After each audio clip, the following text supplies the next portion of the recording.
Здрасте. Я очень рад вас всех приветствовать сегодня. Итак, Елена Бушуева, добрый вечер из Алматы. Галина Николаевна Бурмистрова, вечер добрый, здрасте. Анна Лавренюк, здрасте, Анечка. Всем привет из Кривого Рога, здрасте, Лилия Милютина. Я рад вас всех приветствовать. Вебинар у нас проходит, сегодня у нас 25.03.2016 года из города Киева. На улице у нас, хоть выглянуть на улицу, посмотреть, какая погода, а то я с 11 еще со стула не вставал, только в туалет расходил. Итак, добрый вечер, добрый вечер. Сегодня я могу посвятить этот вебинар ответу на вопросы, поэтому каждые вопросы, которые вы будете задавать, я готов на них отвечать, на любую тему. Хотелось бы, чтобы сегодняшний вебинар был все-таки посвящен общей проблеме, которая называется проблема материального благополучия, которая очень беспокоит множество людей, которые пытаются каким-то образом улучшить свое материальное состояние. Какие основные проблемы, которые связаны с материальным состоянием у человека, и почему это вдруг происходит, что у него не получается зарабатывать деньги, а также какие есть основные принципы эзотерики, которые говорят, что человеку может помочь там то-то, то-то, и почему они не работают. Эти принципы, это принципы, которыми пестрят эзотерические семинары, которые проводят разные преподаватели и так далее. Итак, особенность жизни человека заключается в том, что человек является прообразом алтаря. То есть божественная энергия дает человеку события, а человек в этот момент может радоваться от этих событий или не радоваться. Таким образом, в случае, если тебе события не нравятся, то ты испытываешь состояние страдания. Божественная энергия видит твои состояния страдания и в дальнейшем убирает возможность, чтобы эти страдания у тебя появлялись. Таким образом, соотнести это к материальному благополучию очень несложно. Каждый раз, когда мы контачим с энергией денег, а именно с тем, что думаем о деньгах, а также видим деньги, если это вызывает у нас состояние страдания, мы вспоминаем о долгах, должниках и так далее, видим деньги в чужих руках, нас это беспокоит, рассчитываемся с кем-либо и испытываем от этого трудности и состояние неприятное. В этот момент у нас божественная энергия забирает денежную энергию. Таким образом, можно сказать, что в случае, если человек при контакте с денежной энергией начинает страдать, то в дальнейшем у него эта энергия исчезает.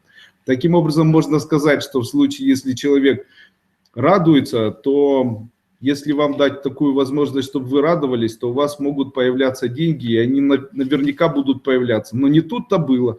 Потому что очень легко это сказать, но вот попробуй это все сделать.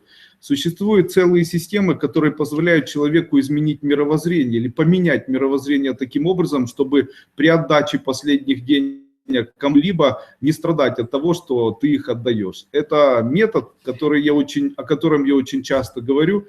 Это метод создавания направления для денежных энергий. Это метод, который называется...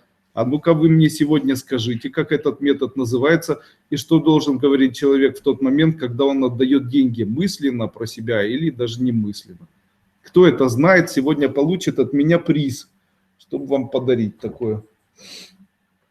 Приз, который я отправлю в ваш город. Вот эта книга. И это... Книга «Мантры», часть 2, а также вот такая книга, которая называется «Магия любви». Итак, кто первый ответит, что мы делаем, когда рассчитываемся с кем? Покупаем материальное благополучие. Правильно, Наталья, напишите, я вам приобретаю материальное благополучие. Я вам подарю вот эту мантру и вот эту книжечку. Поэтому Наталья получает у нас приз. Приходите на пятничные вебинары, а также приглашайте знакомых. Я буду стараться на каждом пятничном вебинаре делать какой-нибудь приз и давать вам его бесплатно от себя в виде подарка. Это будет моя благодарность за то, что вы хотите изменить свою жизнь. Итак, еще раз, покупай свое материальное благополучие. Правильно, покупай свое материальное благополучие. Вы представляете, это настолько внутри уже насело и настолько внутри меня сидит, что каждый раз, когда я с кем-либо рассчитываюсь, я всегда мысленно произношу, покупаю или приобретаю свое материальное благополучие. Вот, хороший вопрос. Подскажите, пожалуйста, возможно ли вашими препаратами поднять выпадение матки? Пожалуйста. Раз, пожалуйста, человек говорит, то нужно обязательно ему помочь.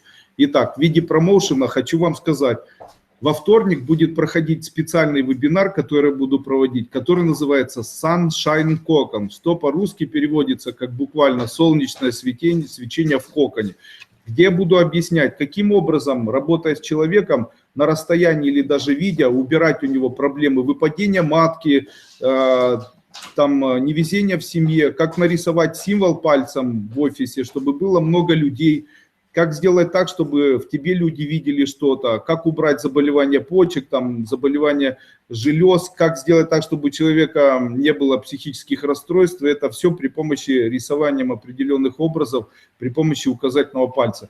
Тем не менее, для человека, который не прикасается к эзотерике, могу посоветовать или дать совет избавиться от выпадения матки.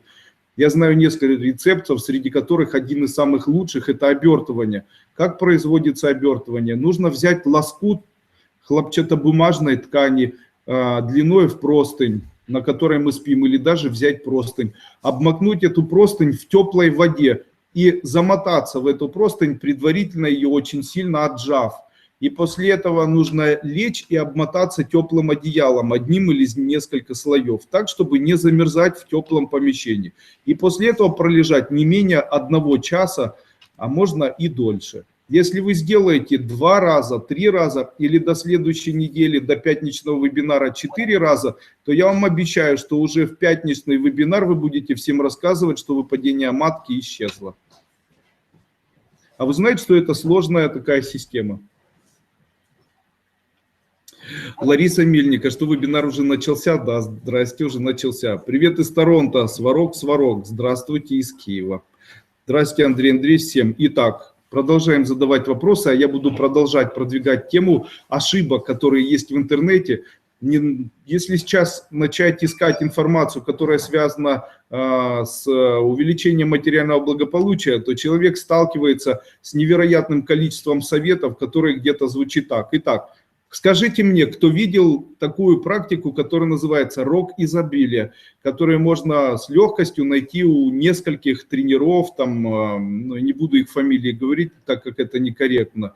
Тем не менее, существуют практики, которые говорят, что представим над собой рог изобилия, из него высыпаются автомобили, деньги, а также представь, будто из неба начинают сыпаться деньги, автомобили, там, так далее и так далее. И хочу сразу же задать вопрос и сам же на него отвечу. Могу сразу же сказать, что помогает ли это человеку увеличить материальное благополучие. А теперь, как это работает и почему это не работает? Объяснения этому звучат так. Мы привыкли, что в случае, если сверху с неба начинает течь дождь, то данный дождь должен что-то смыть. Таким образом, если человек представляет, будто сверху на него течет дождь из денег, то на нашем психологическом или подсознательном уровне это будет смывать полностью из нашей жизни материальное благополучие. Поэтому никогда в жизни не используйте метод, который говорит о том, что нужно представлять, будто сверху шелестят и летят купюры, золотые монеты, дорогие слитки, автомобили, здоровье и так далее. Почему? Вы навсегда от этого избавитесь, и после этого, возможно, в вашей жизни этого не будет. Именно так люди теряют деньги, здоровье, потому что они не знают, каким образом выполняются эзотерические практики. Здравствуйте всем из Израиля. Рог изобилия знаю давно. Не выполняйте. А на Ютубе уже идет вебинар, согласен. Здравствуйте всем. Нас сегодня очень много. Даже если я захочу с вами, со всеми поздороваться, я этого не смогу сделать. Давайте спросим у нашего Евгения, сколько сегодня людей у нас присутствует. Вот, у нас уже 600 человек. Тук-тук, вы в эфире, да. Всем, есть ли ваш магазин в Москве? Ребята, есть магазин в Москве. Сегодня наш вебинар посвящен эзотерике. Поэтому давайте сегодня будем спрашивать меня, как говорят в Одессе, об жизни.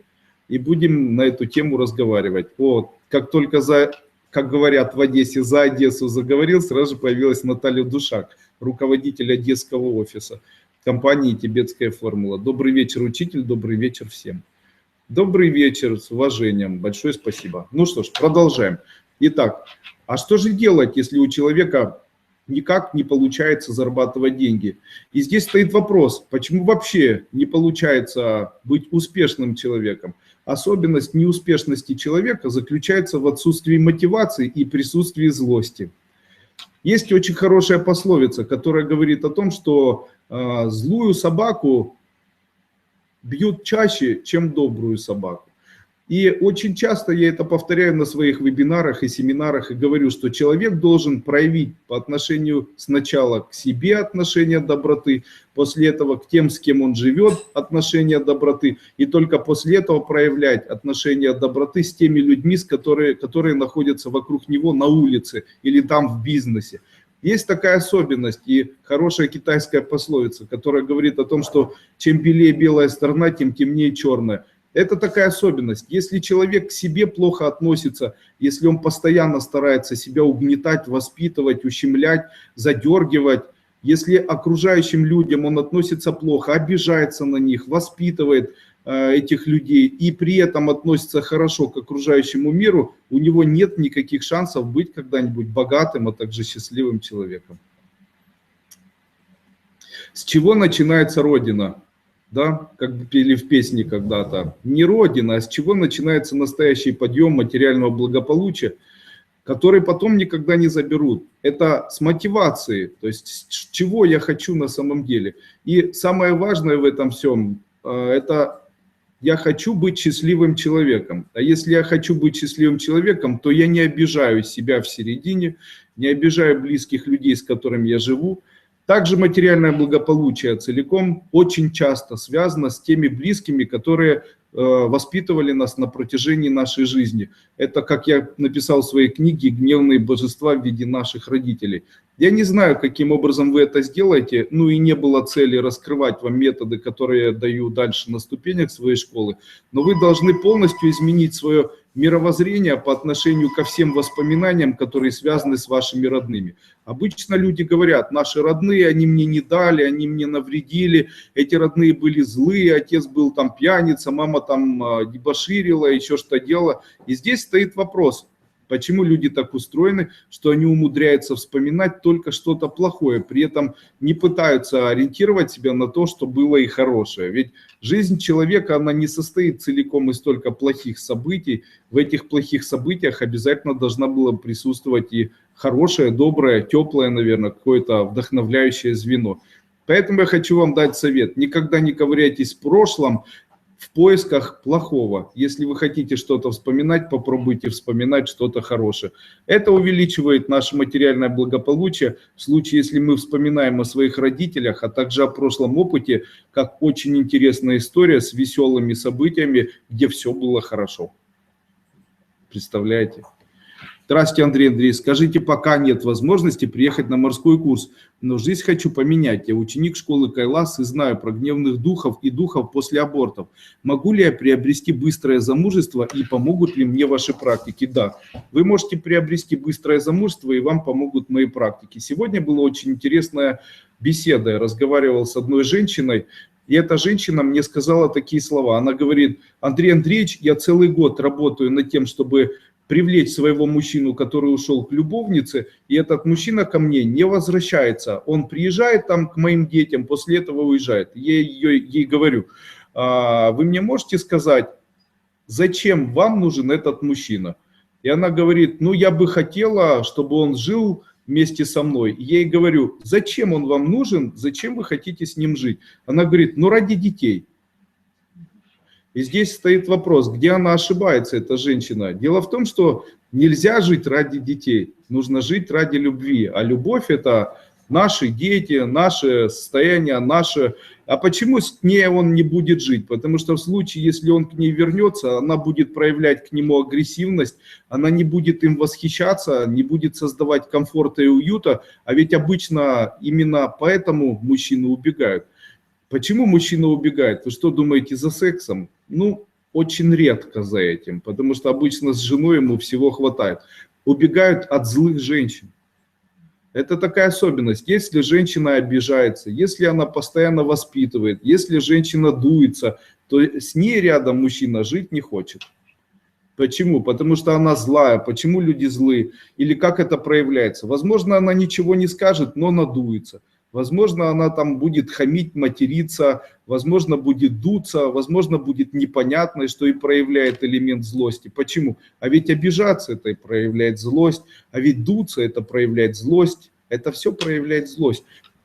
Мужчина как собака, понимаете, его покормил, погладил, и он будет себе, выгулял, и он будет себе тихонечко лежать, понимаете. В случае, если хозяин плохо относится, может ли собака убежать? Конечно. Конечно, не корми, не выгуливай, постоянно бей эту собаку, и будьте уверены, она убежит. Естественно, когда женщина со мной разговаривала, почему-то она умудрялась с незнакомым мужчиной, которому уже доброе количество лет, говорить все время на «ты», как будто мы с ней знакомы и вместе пьем коньяк. Это стало непонятным, почему. Но я не знаю, я общаясь с человеком, говорил ей «вы», она общалась со мной, говорила на «ты». Я понимаю, что особенность женщины, наверное, зависит от того, что она еще и не имеет где-то элементов культуры. То есть чем можно помочь человеку? Нужно помочь человеку привить культуру взаимоотношений, начать, наверное, разбираться в себе и понять, для чего необходим мужчина. А мужчина – это не донор, который должен постоянно сдавать кровь и деньги. Мужчина – это не тот человек, которого можно топтать, обижаться и заставлять кормить детей. Мужчина и женщина созданы для того, чтобы помогать друг другу, потому что вдвоем легче, чем одному. Жить друг для друга и в горести, и в страданиях, и где-то в каких-то конфликтах. И иметь одно большое «мы». Почему? Потому что 7 детей, да, 5 детей, муж да жена. Как это называется? Семья. То есть нас много, но я одно на всех. Это я одно называется мы, то есть говорит человек, наша семья, наши отношения, наша помощь и так далее, и так далее. Потому что зачем так Бог создал? Бог создал мужчину, чтобы он помогал женщине. А женщина что может дать в ответ мужчине? Она может дать то, что не дается, если нет искренности. А что это? Вы представляете, это такая особенность, называется нежность. То есть женщина нежная – это женщина, которая искренне дает чувства. Мужчина мужественный, поэтому он мужественно старается зарабатывать деньги, старается во все тяжкие идти для того, чтобы семья могла процветать, и пытается и старается делать что-то больше для своей семьи. Естественно, если мужчину семья не вдохновляет, если его жена постоянно грызет, если постоянно выяснение отношений – это моя машина, а это мои тарелки, а твои родители идиоты, то семья из-за детей держаться не будет. Обязательно отношения будут рваться. Ох ты ж, как вы начали писать много мне. Андрей Андреевич, первой ступени вы говорите, что если женщины никто не сделал обряд провода гневных духов, то заниматься эзотерикой нет никакого смысла. Как это можно сделать? Давайте я вам дам небольшое количество объяснений. Вы представляете, когда человек читает просто мою книгу, которая называется «Первая ступень школы Кайлас», то в случае, если он ее проходит полностью, то он не считается учеником первой ступени школы Кайлас. И считаться им для меня не будет. А что дает человеку возможность быть учеником первой ступени школы Кайлас? Вот те обряды, мантры, которые есть, они начинают помогать и начинают работать очень активно в случае, если человек проходит семинары и получает мое посвящение. В случае, если человек просто читает книгу и после этого пишет «я хочу получить посвящение», то без шансов. То есть я его просто не даю, это не во мне дело. Естественно, про обряды я там написал следующие моменты. Если человек хочет развить паранормальные способности и хочет двигаться на пути поднятия это нового выхода на духовный уровень определенный, то человеку обязательно нужно сделать проводы гневных духов. Каким образом сделать проводы? Он может это сделать, попросив меня. Для этого он должен купить для каждого ребеночка одну пеленочку, одну конфетку и одну погремушку и масло пачули, а также ароматическую палочку. После этого выложить это во время вебинара, и мы можем это сделать, допустим, какой у нас день недели? У нас в пятницу на следующей неделе нету ступени еще. Начинать. В пятницу? Мы сделаем вам рассылку такую, и вы к этой рассылке, к четвергу, соберите пеленочки, соберите, наверное, соберите эти погремушки и так далее, и выложите дома так, чтобы в этой комнате никто не находился. И я смогу для вас провести обряд проводов гневных духов. Сколько это будет стоить? Пишите письма, делайте заявку, мы разошлем и укажем цену. Хорошо? Не вижу, не слышу в эфире. Обновите страницу. Здравствуйте, нужны представители тибетской формулы Канады и США? Давайте я вам сейчас дам ответ, такой, который вот будет интересен, наверное, всем людям. Когда открывалась компания «Тибетская формула», она открывалась как компания хобби Андрея Дуйка, меня. Почему я ее открывал? Приезжали ко мне мои друзья и говорили: у меня болит животик, а у меня болит головка, помоги нам. Я покупал травы, шел на рынок, после этого делал дома на кофемолке перемол, да, после этого настаивал на спирту, делал экстракт, после этого это все смешивал, давал им.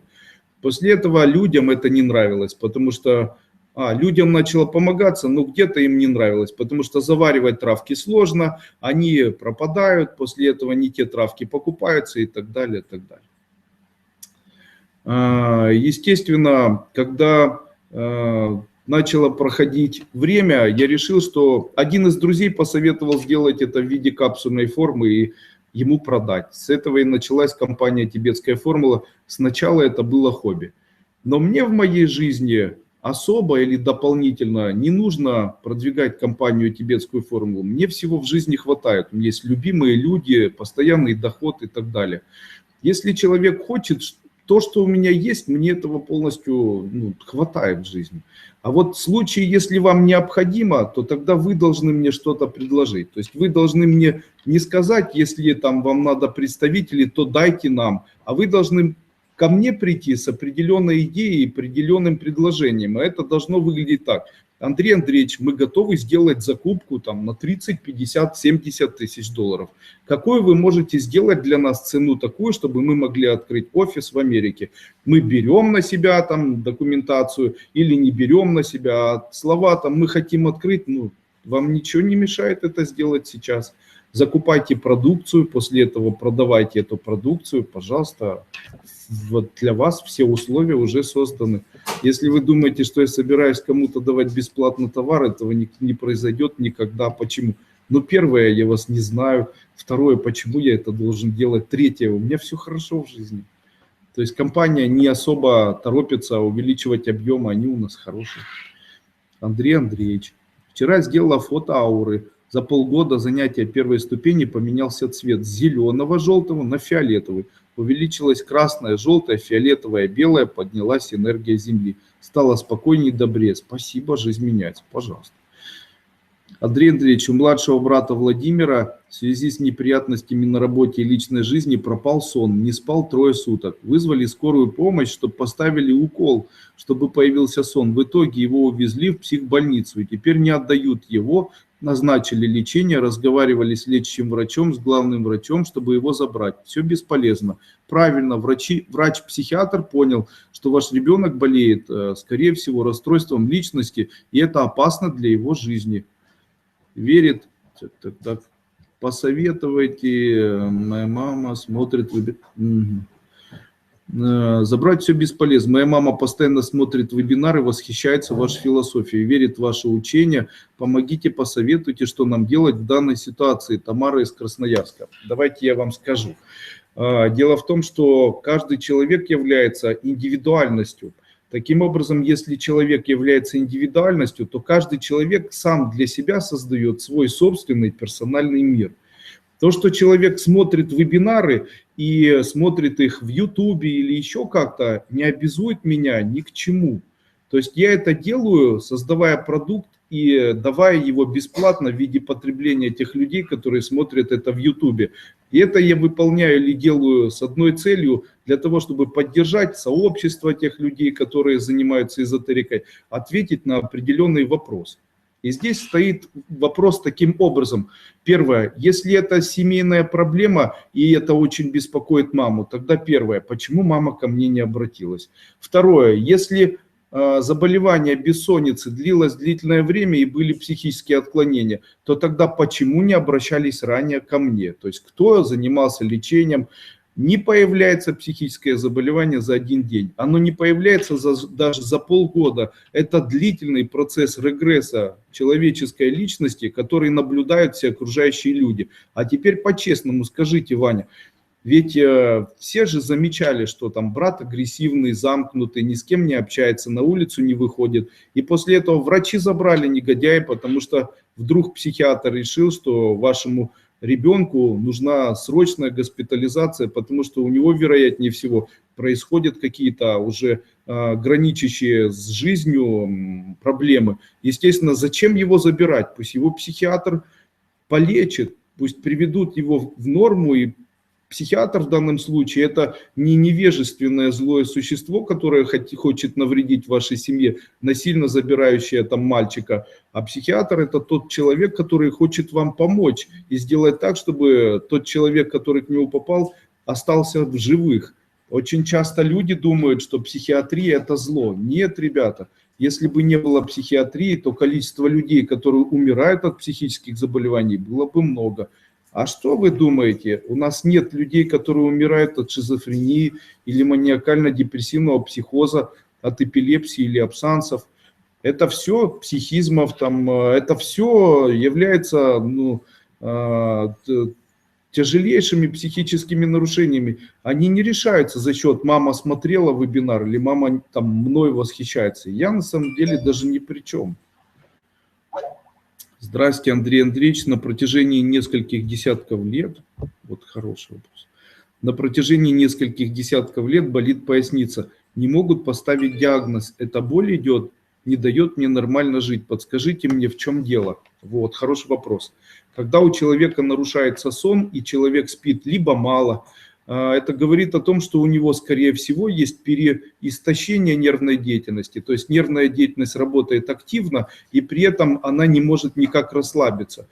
При этом человек спит чутко, нервная деятельность, в ней появляется, в мозге появляются очаги напряженности, я грубо буду говорить, которые создают потом отсутствие расслабления, появляются судорожные проявления. И эти судорожные проявления на фоне очень длительной бессонницы создают вот такие абсансы, которые, возможно, не приведут к эпилептивным припадкам, но зато являются вот такими проблемами, которые появляются как боль в пояснице, боль в копчиковом отделе, тянущие боли в нижней части ног. Это целиком связано с психическими отклонениями или небольшими состояниями перегрузки нервной деятельности, отсутствием сна. Я могу вам посоветовать начать спать, если это возможно, ограничить себя от поступления информации. Поехали дальше. Андрей Андреевич, как лечить? Ну что же это вы снова лечить? У нас же сегодня... Наш сегодня вебинар посвящен эзотерике. Что же вы снова лечить? Андрей, я и так целый день лечил, думал, хоть с вами расслаблюсь сейчас. У меня сегодня 125 пациентов было за целый день. Я палочки ставил, вон, ложил крестики, кого я приму. 120 человек сегодня. Андрей Андреевич, как полечить ребенка 6 лет от запоров раз в 4 дня с кровью? Ой, боже. Астигматизма левый, из-за чего могли... Запорные проявления являются следствием тромботизации сосудов слепой кишки или прямого кишечника, которая является следствием повышающейся кислотности желудочно-кишечного тракта. Каким образом можно удалять у ребенка или убирать у ребенка? Ну, способов хватает. Первое, на что мы должны нацелиться, это на ощелачивание кишечника. Чем можно начать ощелачивать кишечник? Питьем лимонного сока. Наверное, сразу же хочется спросить, ну как же лимонный сок является кислотой? Давайте еще раз повторю то, что старался повторить на прошлых вебинарах. Кислотность желудочно-кишечного тракта – это pH 7-8. Высокая кислотность – это pH 8-11. Так вот, в случае, если снижать pH и выпить соду, то после этого желудок теряет свою кислотность и появляется выброс в большом количестве трипсина, что сразу же приводит к образованию глубоких язв. И делать этого ни в коем случае нельзя. Поэтому если вы пытаетесь ощелачивать свой кишечник и пить соду, то вам будет от этого не лучше, а в дальнейшем хуже. Но у лимонной кислоты, даже не лимонной кислоты, а выдавленного сока из лимона, не в воду, а просто так, кислотность 4-5 pH. Таким образом, эта и кислота, она для желудка подходит, и не снижает она, не полностью убирает кислотность нашего желудочно-кишечного тракта, и при этом еще и ощелачивает. Но здесь еще одна такая фишечка есть. В случае, если мы выдавливаем воду, то кислотность за счет кислотности воды, кислотность ЖКТ вырастает. Также не стоит ребенку давать ряд продуктов зеленой пищи, не стоит давать ребенку жареное, не стоит давать ребенку сладкое, не стоит давать копчености. И здесь нужно изменять рацион питания ребенку очень-очень плотненько. А также давать ребенку лимонный сок и грейпфрутовый сок. И один и другой очень активно ощелачивает кишечник, приводя его в нормальное состояние, без воды. Рад, что у вас все хорошо. Да. Я думаю, что здесь не совсем правильное место для обсуждения конкретных вопросов сотрудничества. На сайте оставлял заявку на представительство в Северной Америке, но никто в течение 2 недель не ответил. Как с вами связаться? Сейчас Евгений напишет мой e-mail, я постараюсь с вами связаться, хорошо? Прошел первую и вторую ступень, это пишет Юрий Головко, и похудел на 42 килограмма. Юра, мне прямо хочется тебя увидеть. А если я не получила посвящение у вас, то и смотреть мне что сегодня бесполезно, никаких положительных результатов не будет. Это для посвященных встреча. Нет, это встреча для обыкновенных людей, которые могут быть и посвященными, и непосвященными. И здесь я отвечаю, это как моя благотворительность, здесь я отвечаю на вопросы, которые могут люди задать. И я делаю это абсолютно бесплатно. То есть там предсказания событий, ответы на вопросы, почему не получается с мужем жить и так далее. Андрей Андреевич, скажите, пожалуйста, можно ли у мужчин просить деньги? Да, мужчины для того и существуют, чтобы у них деньги просить. Но здесь есть такой вариант. В случае, если это будут совершенно чужие мужчины, которые в интернете найдутся, и вы у них возьмете деньги и исчезнете, то это называется мошенничество. Насколько я знаю, за мошенничество предусмотрено наказание Уголовного кодекса. Но в случае, если этот мужчина является мужчиной с паспортными, с печатью в паспорте, что он является вашим мужем или планирует в скором времени им стать, то тогда попросить деньги у мужчины является хорошим элементом. У нас в семье происходит так. Каждый день, когда я прихожу домой, я гордо достаю из своего кошелька или там портмоне или из сумки, достаю деньги и выкладываю их на кухне, где мы кушаем всей семьей. Почему? И они ночуют, и все их видят, эти деньги. Почему так происходит? Это происходит для того, чтобы моя семья меня уважала. Представляете? И после этого мой ребенок формирует мнение, жена формирует мнение, и мне это очень приятно делать. Знаете, это очень приятно. Почему? Возможно, мне кажется, что никто туда не смотрит. Все смотрят, все нормально. Добрый день, я ученик вашей школы. Скажите, пожалуйста, есть ли проклятие рода по женской линии? Дети мои бесплодны. Я вдова, и личная моя жизнь не устроена. Мне 49 лет. Могу ли я надеяться на вашу помощь в семинаре «Быстрое замужество»? Да. Наташа, Татьяна Пчелинская. Вы представляете, я могу сделать так, что вы выйдете замуж. Как я могу это сделать? Я могу это сделать, если вы со мной свяжетесь по скайпу, и я проведу обряд, который называется обряд замыкания разрывов энергетического поля вашего энергетического кокона. Поэтому, если все в жизни очень плохо, можете мне набрать. Если вам хочется сделать это самостоятельно, я рекомендую приобрести 3-ю обновленную ступень школы Кайлас, где я рассказываю о поднимании тонов и так далее. Если вы сейчас прошли 1-ю и 2-ю ступень, то поторопитесь и 3-ю обновленную ступень, где я рассказываю о методах поднимания тонов, а также методах привлечения в свою жизнь материального благополучия. Поверьте, после 3-й ступени, выполняя практики 3-й ступени, вопрос материального становления уйдет куда-то далеко, потому что денег будет больше, чем вы сможете потратить.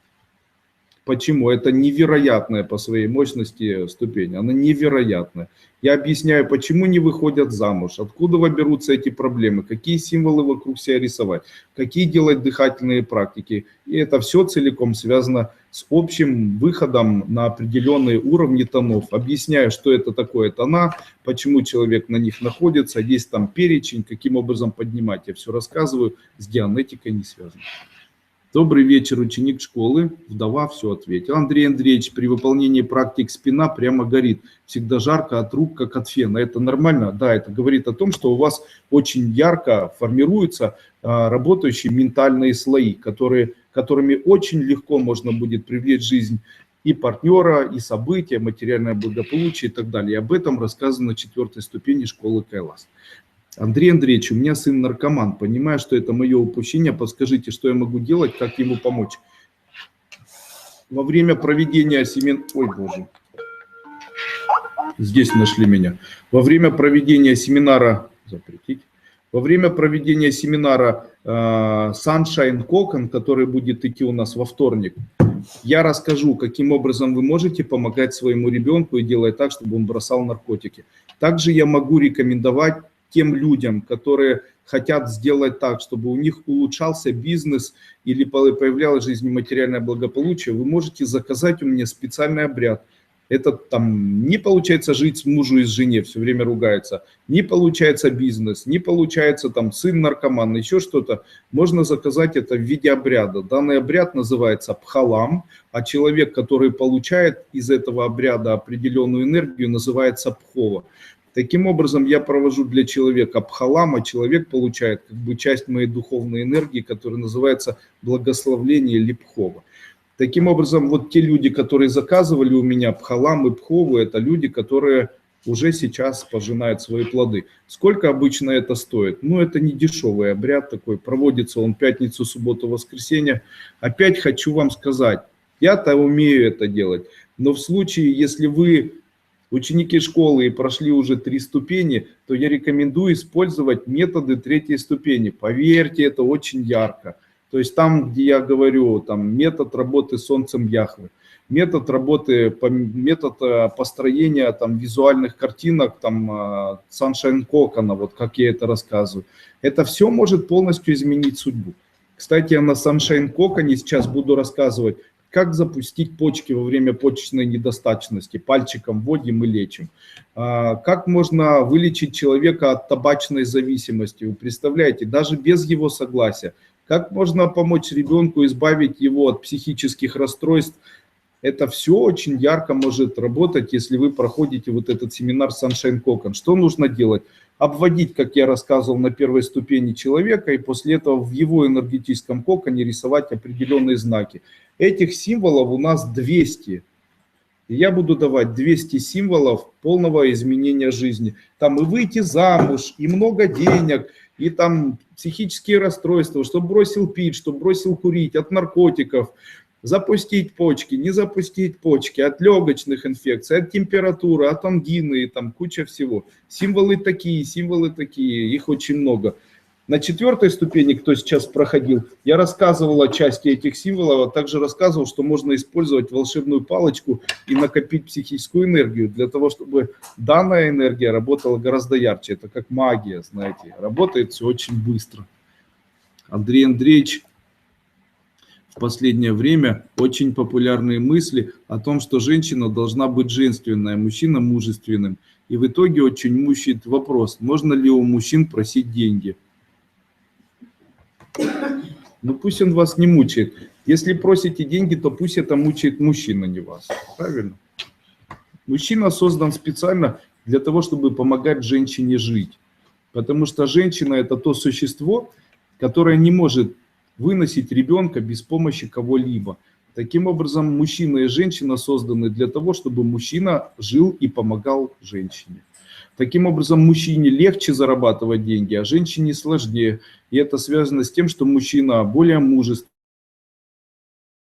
Женщины, они одержимые страхами, у них очень частое явление нерешительности, они очень зациклены на своей красоте, а у мужчин этого нет. То есть настоящий мужчина не обращает на себя внимания, настоящий мужчина целиком настроен или сосредоточен на зарабатывании денег. Ему это дается легче, так как у него отсутствуют страхи. Почему же появляются мужчины, у которых много страхов? Конечно, обидно будет то, что я скажу, но мужчинам таким нужно прекратить заниматься онанизмом, а также включать в себе желание что-либо в жизни делать и становиться специалистом в какой-либо области. Таким образом, мужчина становится мужчиной, становление происходит. Конечно, когда смотришь на мужчин с длинными прическами, смотришь на мужчин с обтягивающими какими-то одеждами, длинными прическами и целиком зацикленные на своей прическе, бровях, там, усах, я не знаю, еще чем-то, то я могу посоветовать не жить с таким мужчиной, а как можно быстрее и дальше от него убежать. Но это тоже только мое мнение. Андрей Андреевич, подскажите, в чем причина отечности всего тела? Как с этим быть? Причиной отечности всего тела может быть следствием разных заболеваний. Низкого давления, как следствие гипофункции щитовидной железы. Отека почек, как следствие аллергии. Отека почек, как следствие сахарного диабета. Ишемическая болезнь сердца. Сердечная недостаточность, почечная недостаточность. То есть я вот так вот одним махом, без выявления симптоматики и постановки диагноза, к сожалению, вам помочь не смогу. Андрей Андреевич, скажите, пожалуйста, на каком пальце руки нужно носить золотое кольцо для привлечения денег? На указательном пальце левой руки. Женщины носят золотое кольцо, а мужчины золотое кольцо тоже. А вообще, чтобы никто никогда не сглазил, и для того, чтобы убрать любое проклятие, включая там венец безбрачия и так далее, существует очень хороший метод. Нужно попросить кузнеца, чтобы он из стали выковал кольцо, и это кольцо нужно одеть на указательный палец правой руки и носить несколько месяцев. Если носить кованое кольцо на указательном пальце правой руки, то после этого любые сглазы, порчи, обряды, невезения и так далее, которые, по вашему мнению, как-то на вас могли повлиять, будут полностью уничтожены. Еще раз, на правой руке, на указательном пальце, кованое кузнецом железное кольцо. А как сейчас повторять этот обряд, что выиграть через пару месяцев?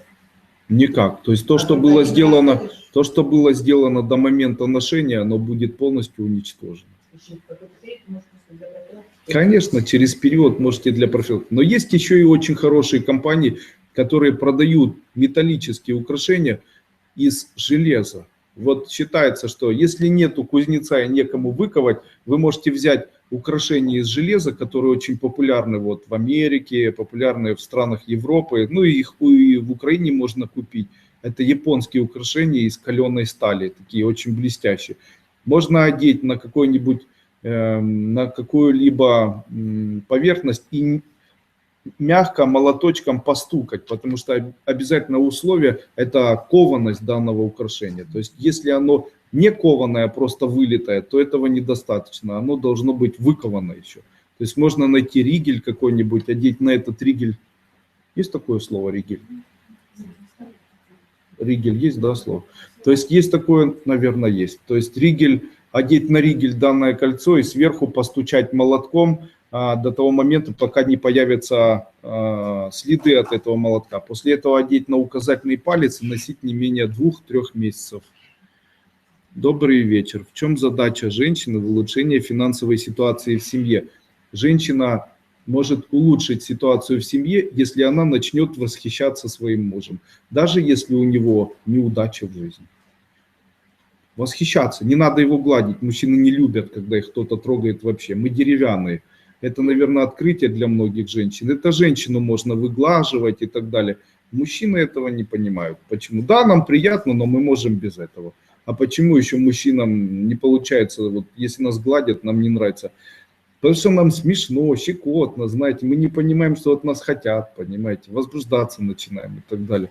А мужчине это не нужно на самом деле в этот момент. Таким образом, если женщина хочет каким-то образом сделать так, чтобы материальное в семье увеличилось, то каждый раз, когда мужчина приносит деньги или к чему-то стремится, не клюйте его и не говорите «мало», «что ж так мало», там, «ты слабак», там, «недоносок», «даун», «дебил», там, и так далее. Наоборот, говорите «ой, боже, сколько это ты принес? $3. Боже, какой же ты молодец, как же я восхищаюсь, а как ты их заработал?» Я нырял в какашки для того, чтобы протолкнуть головой какашки в трубе. После этого говорите, надо же, ты весь мир спас, так бы все вообще не смогли бы жить, да, и все бы заплыли. После этого он будет зажимать воздух надольше, заныривать поглубже и толкать сильнее. И зарабатывать больше долларов. Зарабатывать уже не 3, а 30. Также считается, что именно женщина является элементом очага в семье. Если женщина позволяет себе надуться и взорваться, то настоящий мужчина не обращает на это внимания. Тем не менее, если эти бомбы повторяются вновь и вновь, то в дальнейшем именно это может разрывать семью.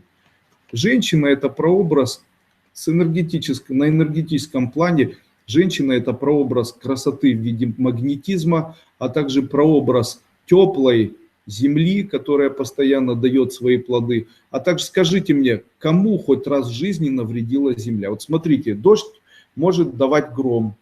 Дождь, вернее, небо может давать гром. Небо может давать молнию, небо может давать смерч. Вода может превращаться в смерч. А что может сделать земля?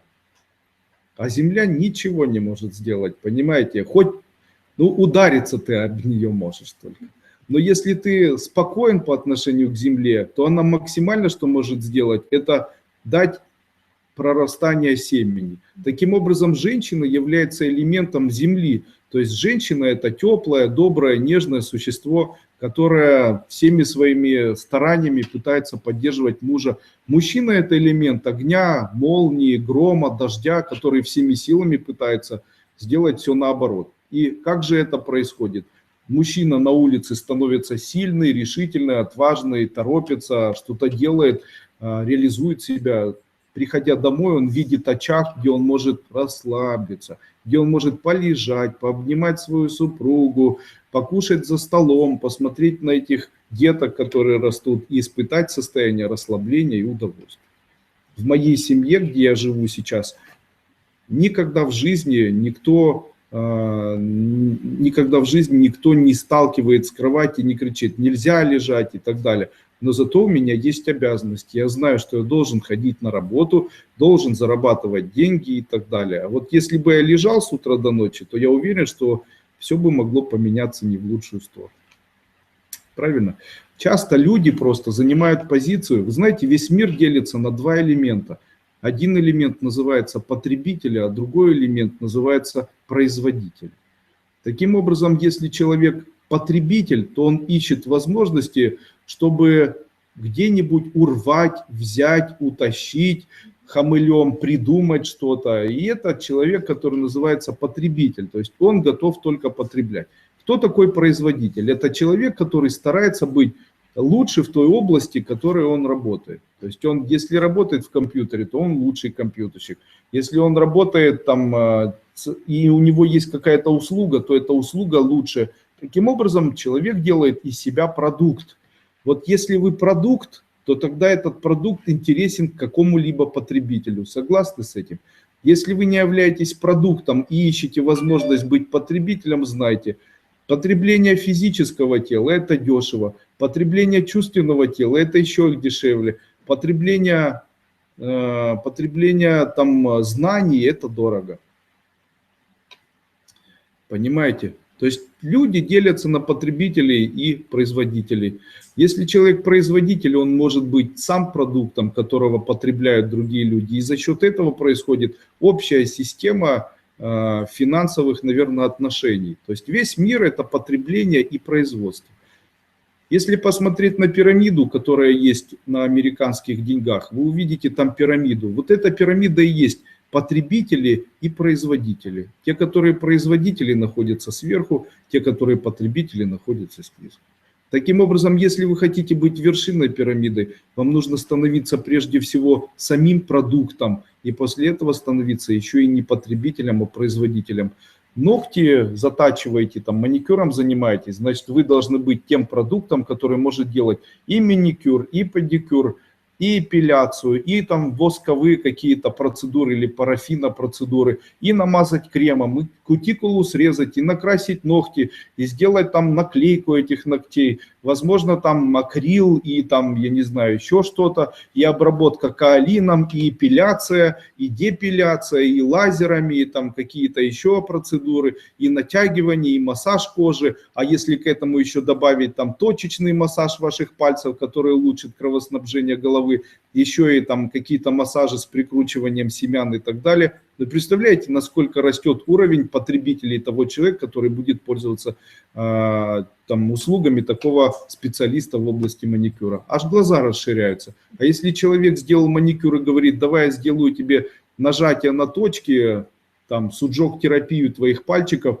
а также сделаю тайский массаж после педикюра с твоими стопами, то сколько этот человек может зарабатывать? Естественно, можно условно сказать, что в мире, в котором люди не являются продуктом, а целиком настроены на потребительство, у этих людей будут всегда трудности, потому что количество потребителей всегда больше, чем количество производителей. Понятно? То есть конкуренция, которая есть, она связана с тем, насколько ты являешься хорошим и очень ярко сформированным продуктом.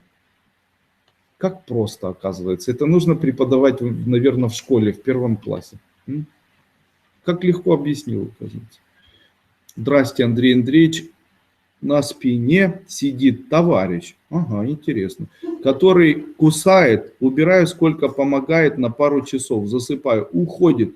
Только вспоминаю о деньгах, появляется сразу, опять грызет. Я не понимаю, о чем вы говорите сейчас. Вообще не понимаю. Что за товарищ, что он вам там кусает? Я, не видя человека, не могу поставить диагноз, I'm sorry. Возможно, человек как-то пишет, что я просто не понимаю. Попробуйте ко мне где-то там обратиться, я постараюсь ответить. Андрей Андреевич, а можно взять деньги в долг с последующей отдачей, чтобы приобрести 3-ю ступень? Можно. Возьмите деньги в долг у меня. Серьезно, если вы собираетесь купить ступень и вам нужно быть кому-то должным, то возьмите эти деньги в долг у меня. Зачем вы ищете тому? Я ваш учитель, так вот у меня в долг и возьмите. Правильно? Зачем искать у кого-то, если я вот перед вами сижу? То есть вы задаете вопрос неправильно. Нужно сказать, Андрей Андреевич, можно я возьму у вас в долг 3-ю ступень и ее потом вам отдам? Вот это правильно. Я тогда скажу, да или нет. Здравствуйте, Андрей Андреевич, у меня бывают носовые кровотечения, я по вашему совету ношу ключик. У меня есть 2 вопроса. На одном семинаре вы сказали, что ключик надо носить на красной нитке, на другом на зеленой. Я решила носить на зеленой. Подскажите, сколько надо носить? 2 месяца, не имеет значения, красное, зеленое. Главное носить его. Проверенный метод, если носить на шее так, чтобы он лежал сзади на лопатках, то носовое кровотечение закончится. Я отдельно хочу обратить ваше внимание, носовое кровотечение является симптоматическим заболеванием печени. Поэтому если у человека очень часто идет кровь из носа, это является заболеванием либо панкреатит, либо автоиммунных заболеваний поджелудочной железы, сахарным диабетом, или же это заболевание гепатит, герпевирусная инфекция или какие-то из разновидностей герпевирусной инфекции, торч-инфекции. Поэтому обязательно нужно выполнить исследование, сделать УЗИ печени, сдать общий анализ крови, сдать на наличие торч-инфекции, общие иммуноглобулины, а также посмотреть аминотрансферазу, ацетиламинотрансферазу, ацетат, фосфатазу и так далее, фосфорную щелочную фосфатазу. Здравствуйте, приобрела 2-ю ваджу, потом узнала, что носить ее нельзя на себе. Как можно использовать? Можно носить. Если вы прошли 4-ю ступень, носите, она будет разжигать вам ваджарный котел. Андрей Андреевич, не получается найти первопричину проблем с домом. Хотят отнять. Я просто палю на свече ситуацию, будто его отнимают. Правильно я поступаю? Правильно поступаете. Если забирают дом. И очень хочу вам сказать, не относитесь плохо к тем людям, которые пытаются вам сделать плохо. Почему? Это такая особенность. Побеждает тот, кто не тратит энергию. Если вы тратите энергию, то вы будете всегда в проигрыше. Почему забирает? Потому что тот, у кого забирает, очень сильно переживает и нервничает. Поэтому он и проигрывает. Не проигрывает тот, кто не ведет войну. Как было написано в книге «Ведение войны», Яцумото, да? Тошиба Яцумото. Он говорил о том, что ведением войны является элемент неведения войны и сохранения энергии. В войне кто больше всех теряет энергии, тот и проигрывает. Таким образом, когда вы начинаете переживать и нервничать, вы теряете энергию. Сохраняйте ее, не относитесь плохо к тем людям, которые пытаются у вас что-то забрать. Но вот в случае, если человек занял у вас деньги, то вы готовы ему простить, а вот это неправильно. потому что это не формирует ментальные сети, которые бы могли указывать на то, что этот человек подонок. Таким образом, в случае, если есть человек, ну, плохо сказал подонок, авантюрист, скажем так, или мошенник. Таким образом, если у вас кто-то забрал деньги и не пытается вам отдать, не думайте об этом человеке хорошо. Сформируйте мыслеобраз, при котором он будет у вас как авантюрист и мошенник. Таким образом, другие люди не будут ему давать деньги в долг, они будут чувствовать, что это человек авантюрист или мошенник. Понятно, да? Ментальные сети, о которых я рассказываю, на первой, второй, третьей, четвертой ступени новых форматов. Людмила Шаповалова. Андрей Андреевич, как можно с вами связаться? Нуждаюсь в срочной помощи. Бывший муж со своей женой занимаются магией. Оклеветали меня перед дочерью. Она перестала со мной общаться даже по телефону. Вам нет никакой необходимости со мной связываться. Вам необходимо пройти мою первую, вторую, третью ступень, где я рассказываю, как отрезать ментальные сети от себя. Дело в том, что вы немножечко не понимаете. За такие обряды или вот работу с такими случаями я беру невероятно большое количество денег. Вы представляете, я очень часто не берусь даже за какие-то дела, даже в случае, если человек мне предлагает $1000 США. Вы представляете, почему? Вы очень слабо представляете уровень. Дело в том, что количество людей, которые обращаются, много, а количество людей, которые предлагают обряды или там предлагают там посодействовать, это уровень политиков, юристов, депутатов, там людей, которых вы видите по телевизору. И вот так вот просто так добраться к Дуйко и попросить его что-то сделать, это невероятно. То есть мне от нечего делать, я могу попринимать людей и посоветовать им там в области здоровья какие-то препараты. Но ковыряться в человеке и помогать убирать магию и отношения в семье, это будет очень дорого стоить. Чтобы вы понимали, стоимость убирания мной алкогольной или наркотической зависимости у зависимого человека, это от $1000. А вот в случае, если там жена ушла и там не хочет возвращаться, это может стоить от $5000. Представляете? А есть такие заказы, которые имеют 6 нулей. Представляете? И работа с этим долго длится. Вот так. У меня есть такие ребята, которые приезжали ко мне и предлагали, чтобы я улетел в Дубай, полечил собаку, осмотрел ее и прилетел обратно. Знаете, сколько они предлагали за 3-дневную поездку? 8000 условных единиц. Это вот позавчера было. Прикольно, с оплатой перелета и так далее. Почему я это не сделал? Я люблю свою семью и не хочу лишний раз куда-то от нее сейчас улетать. Ну, из семейных каких-то обстоятельств. Здравствуйте, Андрей Андреевич. Болею болезненным эпидемолизом. Ух ты ж, дермолизом. Болезнь бабочки, знаю, красная волчанка. Очень редкая генетическая болезнь, не лечится, поломан ген, знаю какой ген. Свяжитесь со мной, я знаю, как лечить. Это заболевание автоиммунное и действительно нужно лечить на уровне клеток. Очень сложное заболевание, лечить возможно. Здравствуйте, я опоздал начало, может на тему будет вопрос. Но можно ли избавиться от косточки на пальцах ног? Итак, сейчас у нас не лечение, а у нас эзотерические методы лечения. Если болит позвоночник, то человеку нужно обмотать поясницу зеленой нитки и в конце две нити завязать на 38 узелков. А что делать в случае, если у человека есть косточки на ногах? Нужно найти кусок меди или медную копейку, потереть с одной стороны об костяшку одной ноги, потом с другой стороны об костяшку другой ноги, потом взять молоточек и ударить об костяшку одной ноги одной рукой, а потом об костяшку ноги другой рукой и с другой стороны. И после этого эту монетку или эту медный кусочек нужно закопать на перекрестке. Как это делается? Есть перекресток, и возле него есть земля. Не нужно выкапывать яму там в 5 метров. Можно чуть-чуть там ножкой скинуть землю, бросить и вот так вот землю закопать. Таким образом, данное заболевание, косточка точно знаю, перестает расти. Вот точно знаю. Можно получить от вас личную консультацию по скайпу, сколько это стоит. Это стоит бесплатно, если сможете дозвониться, потому что в течение дня я получаю около 200 звонков по скайпу, около 600 писем ВКонтакте, около 300 писем в Фейсбуке и около, наверное, 150 писем на один из почтовых ящиков. Их у меня 4. А еще ко мне приходят люди в офис, и этих людей тоже в течение дня может быть до 50 человек.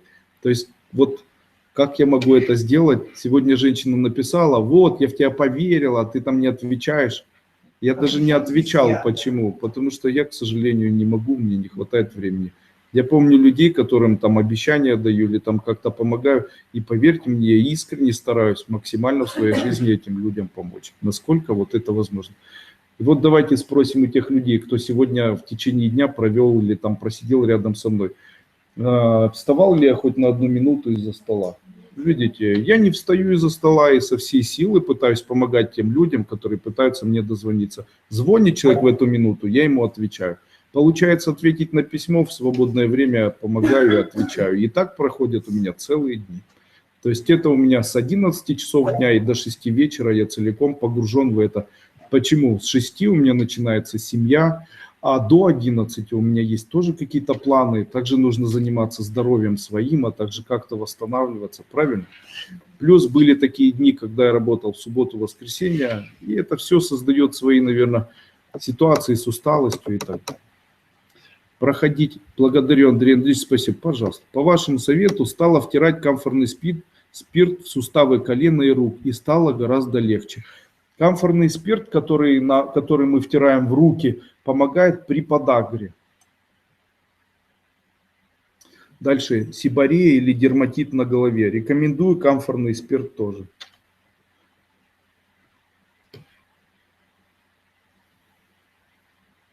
Я сказал камфорный спирт.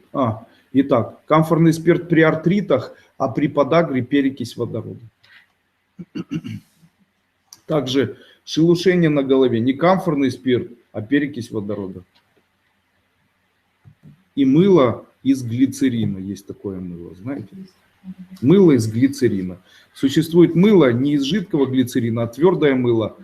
Вот если у вас на голове перхоти много, то начните мыть мылом, которое сделано из глицерина, без ароматических добавок. Также я считаю, что мыло, которое сделано из глицерина, и хозяйственное мыло 76% и выше, это то, что убирает у человека аллергическую реакцию. То есть если человек болеет аллергией и будет мыться мылом из глицерина или вот таким хозяйственным мылом настоящим, то это уберет у него аллергию. В советское время рекомендовали, это секретный был такой, секретный совет был, рекомендовали при язве желудка съедать небольшое количество хозяйственного мыла. Я не советую, я ничего об этом не знаю, но помню, как врачи обсуждали этот вопрос. Андрей Андреевич, меня беспокоят сильные и частые судороги в стопах. Прошла полное обследование, но причина не найдена. Как можно облегчить состояние? Нужно взять копыта крупного рогатого скота. И после этого надфилем натереть очень много вот этого порошка. И после этого этот порошок принимать по чайной ложке 4 раза в день. Судороги на ногах исчезнут. Здравствуйте, Андрей Андреевич. Уточните кратко насчет раскручивания спицы фуриока. Против часовой стрелки палец к себе притягивает, а по часовой стрелке пальчик от себя отталкивает. Да, вы правильно говорите, так и есть. Купила первую ступень, занимаюсь самостоятельно. Прошла онлайн. Являюсь ли я учеником школы Кайлас? Да. Добрый вечер, Андрей Андреевич. Подскажите, посвящение четок надо делать каждый раз, когда начинаешь читать новую мантру? Нет. Очень хороший вопрос задали. Он звучит так. Почему мы произносим мантры вместо аффирмации и почему мы произносим мантры вместо молитвы, допустим? Вся особенность этого заключается в том, что человек очень уникальное существо. Допустим, у меня не хватает денег, и после этого я начинаю читать установку «Скоро у меня будет много денег, они появятся у меня, придут ниоткуда». И это все создает в моем сознании противоречие. Потому что мое сознание начинает кричать мне в ответ: ты что, дурак, какие деньги? Ты нищ, гол, как сокол, у тебя куча долгов, ты что, издеваешься? То есть сознание не верит. Если то же самое говорит на другом языке, вы представляете, наше сознание все равно получает правильную вибрацию, и тогда аналитическое сознание не включается. Понятно? Тогда аналитическое сознание просто не включается. И тогда это и работает. Таким образом, в случае, если человек читает молитвы на латыни, как вот есть молитвы на латыни, они гораздо лучше работают, чем молитвы, которые были бы созданы в виде аффирмаций и звучали бы на русском языке или понятном языке. Потому что когда человек понимает, то у него появляется взаимоотношения и противостояние своего сознания, которое очень противоречиво и старается каким-то образом защититься. Если это на другом языке, хотите читать молитвы, переведите их на английский язык, читайте на английском. Эффект будет гораздо лучше, чем это будет на русском. Честно, честно. Сколько на четках нужно зачитать мантры? Мантры сколько хотите. А как они тогда работают, если ты их перебираешь? Почему в четках 108 бусин? 108 бусин это 9 планет влияния, умноженные на 12 месяцев. Таким образом, 9 планет влияния формируют у человека астральный цикл влияния планет на жизнь человека. Замена этого влияния происходит каждый год, то есть на протяжении 12 месяцев. Когда вы читаете мантры, вы читаете на вот эти 108 элементов влияния, которые могут изменить в вашей жизни вашу существующую жизнь. Таким образом, мантра является одновременно тем, что влияет как противовес планетам влияния, которые могут повлиять не в лучшую сторону на человеческую жизнь. Понятно? Андрей Андреевич, я почти всю жизнь в торговле. Всегда на хорошем счету, как у руководства, так и у покупателей. Считаю себя хорошим специалистом, но с моим приходом в компанию начинается ее развал. Значит ли это, что я занимаюсь не своим делом? Нет, это вам просто не везет с трудоустройством. Если вам не везет с трудоустройством, потому что почему-то так получается, что вы очень поздно включаете свою скорость. У меня есть такая женщина, она когда-то ко мне приходила и говорит, в какую сетевую компанию я не устроюсь, через 2 недели эта сетевая компания распадается. Андрей Андреевич, не можете сказать, в чем проблема, в чем моя причина, что она распадается? Ее причина звучит следующим образом. Она заключается в том, что она попала во время, когда сетевые компании начали распадаться.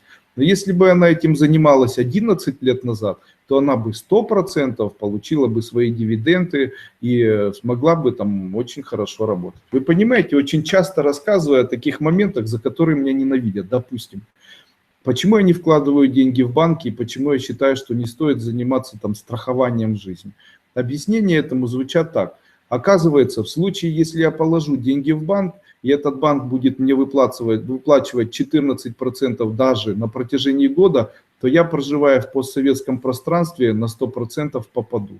Почему? Потому что инфляция на протяжении года гораздо выше, то есть стоимость вложенных денег с процентами, которые я буду вкладывать и ожидать. Но при этом это деньги, которыми будет банк пользоваться. То же самое со страховой компанией. То есть если я деньги вкладываю в страховую компанию в надежде, что пройдет время, я буду получать больше, то я просто не умею считать. Почему? Особенность инфляционного периода наших стран заключается в том, что они безумно высоки.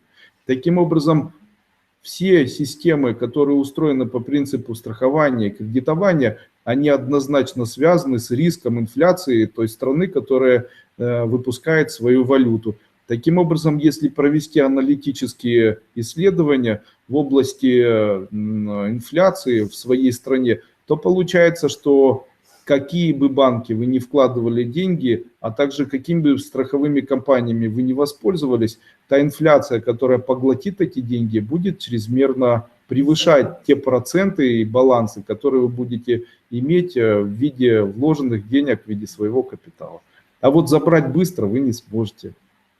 А проценты какие дополнительные? А проценты, вы понимаете, те деньги, которые вы вложили бы в 91 году в виде $4000, на которые можно было купить там 3-комнатную квартиру где-то в одном из каких-то городов, сейчас вы за такие деньги не купите уже такую квартиру. А в 91 году могли бы купить. Правильно? Разве я не прав? Таким образом, стоимость $4000, даже с процентами, которая бы сейчас набежала в виде, там, допустим, $20 000, за которые я квартиру не куплю, все равно является меньше, чем $4000 в 91 году. Правильно? Это разумно. Вот так на это смотришь, после этого начинаешь понимать, что, наверное, я не являюсь специалистом в области финансов и так далее. Но для себя вы специалист, потому что вы не теряете то, что у вас есть. Мама научила думать когда-то. Очень сильно била, если не думал. Даже мама не била, но очень долго рассказывала. Также у меня была очень хорошая сестра Оксана. Она меня в детстве научила думать. Спасибо, любимая сестра. Здрасте, Андрей Андреевич. Расскажите, как читать мантры, если хочешь их начитывать для кого-то из родных. Итак, берете 3-ю ступень, читаете, как изготовить четки, после этого обводите себя, этого человека, и берете этого человека в круг четок и читаете для этого человека эти мантры. Потом достаете его из круга четок и читаете мантры для себя. Андрей Андреевич, могу ли я болеть из-за того, что мой мужчина меня обижает? Невнимательный всегда, недовольный, мне с ним очень тяжело и нет радости. Не знаю, что делать. Может, это не мой человек? Давайте еще раз я прочитаю, мы все вместе сможем ответить. Давайте еще раз. Могу ли я болеть из-за того, что мой мужчина меня обижает, невнимательный, всегда недовольный, мне с ним тяжело и нет радости, не знаю, что делать? Если у тебя постоянно нет радости в жизни, и причина этих безрадостностей – это тот человек, который рядом, то нужно каким-то образом… Нет. И я обычно говорю, у человека есть всего лишь 2 выбора. Первый выбор – это начать обожать этого человека и изменить все в сторону того, что и он начнет обожать и любить. Или второе – изменить свою жизнь так, чтобы полностью убрать это из своей жизни. Но опять-таки, вы понимаете, это компрометирующий вопрос. Потому что в случае, если человеку сказать, да, непременно ты должна оставить своего мужчины, то это с моей стороны будет неправильно. Потому что это асоциально говорить человеку, что не живи с любимым человеком, с которым жила очень много лет. Это асоциально. Особенность национальности, особенность воззрений культуры, социальной культуры, государственной культуры заключается в том, что основой этой культуры является семья. И в случае, если я призываю к разрушению семьи и призываю к тому, чтобы человек жил или не жил со своим мужем или женой, я призываю фактически к социальным каким-то призывам. Таким образом, можно сказать, что я являюсь социальным человеком, а социальный человек – это тот, кто говорит, тот, кто нарушает закон страны, а также говорит о том, что там не очень хорошо иметь конституцию и так далее, и так далее. Я же к этому не призываю, поэтому мой ответ звучит так. Попытайтесь сохранить семью, найдите красивые стороны в этих искаженных где-то отношениях, попытайтесь не обижаться на этого человека, попытайтесь сесть и поговорить с этим человеком, и продолжение сделать. То есть человек говорит, мне ты не нравишься, потому что ты старая. И вы ему говорите, ну ничего, я скоро помолодею. Или говорит, мне не нравишься, потому что у тебя попа большая. Говорите ему, ну ничего, скоро у меня попа будет меньше. Таким образом, человек будет говорить, что ну, мне не нравится попа жены, ну ничего, она скоро будет меньше. И уже распада в семье не будет. Обсудите вопрос, который имеет значение для вашей семьи, и попытайтесь уяснить, в чем же вообще вот эта вот проблема, которая заставляет обоих или обеих переживать. Скорее всего, вы понимаете, если так жизнь устроена, если есть кто-то, над кем можно издеваться, то будет обязательно находиться тот, кто будет издеваться. Таким образом, вы, наверное, заметили, что наша психология, она так устроена. Когда вы в детстве обижались и надувались, то обязательно находился тут же кто-то, кто начинал тыкать в вас пальцем. Почему так было устроено? Это работает по принципу такому. Если ты обижаешься, то тебя будут обязательно обижать. Если ты злишься, то тебя будут обязательно злить. Если ты готов к тому, чтобы употреблять что-то, то тебе будут обязательно это давать. Это особенность нашего мироустройства. Андрей Андреевич, здрасте. Подскажите, пожалуйста, я скоро ли устроюсь на высокооплачиваемую работу? Да, Вика? Скоро устроишься. Здравствуйте, Андрей Андреевич. У внука 7 месяцев появился парапроктит. Операцию сделали, но опять вышел. Есть ли у вас методика или лекарство от этой болезни? Да, я обязательно помогу. Пишите мне письмо. Андрей Андреевич, маленький круг четок это 33, да, или 32. Или 31. Мантру из книги, не знаю, о чем она. Кручусь, как пчелка. Спасибо, ученица школы. У меня всегда говорит муж, как вы только что рассказали, и никогда не связывается с банками, хотя я проработала в банке 25 лет. Муж умничка ваш. Андрей Андреевич, добрый вечер. Скажите, пожалуйста, вы в честь рождения дочери сделали подарок, первая ступень. Могу ли я считать себя ученицей школы? Да. Андрей Андреевич, подскажите, когда делаю практику яхвы, такое ощущение, что воздух вокруг начинает колебаться, и очертания предметов становятся нечеткими. Я делаю что-то не так. Делайте так, нужно обязательно после этого полежать. Это очень правильно делайте. Супер, будет много денег. Скоро погребете. Анна Луны. Здравствуйте, Андрей Андреевич. Мама интересуется, можно ли принимать препарат тибетской формулы от стафилококков. Вы говорили, от него начинают звенеть кости. Маме 69 лет. Можно, пусть смело принимает, не боится. Андрей Андреевич, здравствуйте. Можно ли вылечить близорукость в высокой степени с помощью препаратов тибетской формулы? Можно, только нужно определить, если истощение нервной деятельности или перевозбуждение. Это очень важно при лечении данного заболевания. И при истощении, и при перевозбуждении происходит падение зрения. Какой перерыв должен быть между мантрами? Можно ли мантры на разные темы читать друг за другом? Можно. Началась ли эра Водолея? Уже давно. Здравствуйте, Андрей Андреевич, подскажите, пожалуйста, внуку 5 лет, он совсем плохо говорит. Можете посоветовать? Напишите мне в скайпе, я обязательно вам посоветую. Есть препараты компании, которые могут активировать. И опять-таки нужно смотреть на внука и понимать, у него заторможенность психической деятельности или перевозбужденность психической деятельности. От этого зависит правильное назначение курса лечения. Андрей Андреевич, можно ли в комнате держать шиншиллу? Могу вам сказать, что в случае, если люди держат животных, то вы должны понимать, это большие мусоросборники. Данные мусоросборники являются тем, что в дальнейшем проникает в ваше физическое тело. Хотите вы этого или нет. Таким образом, слюни шиншиллы будут вашими слюньми. А на коже шиншилла она вытирает своим язычком не только себе шерсть, но и свою попу. Особенность любого животного заключается в том, что он вылизывает там себе. После этого мажет этим всем свою кожу. Там находятся яйца глистов, которые принадлежат только шиншилле. После этого болеете глистами, и они у вас никогда не проходят. В дальнейшем это все повышает кислотность слепой кишки, это может быть следствием тяжелейших заболеваний, поражений. Есть даже гипотеза, что часть заболевания является следствием поражений человека гельминтозами, микробными, а также бактериологическими какими-то колониями. Аквариумные рыбки тоже являются не очень полезным для человека.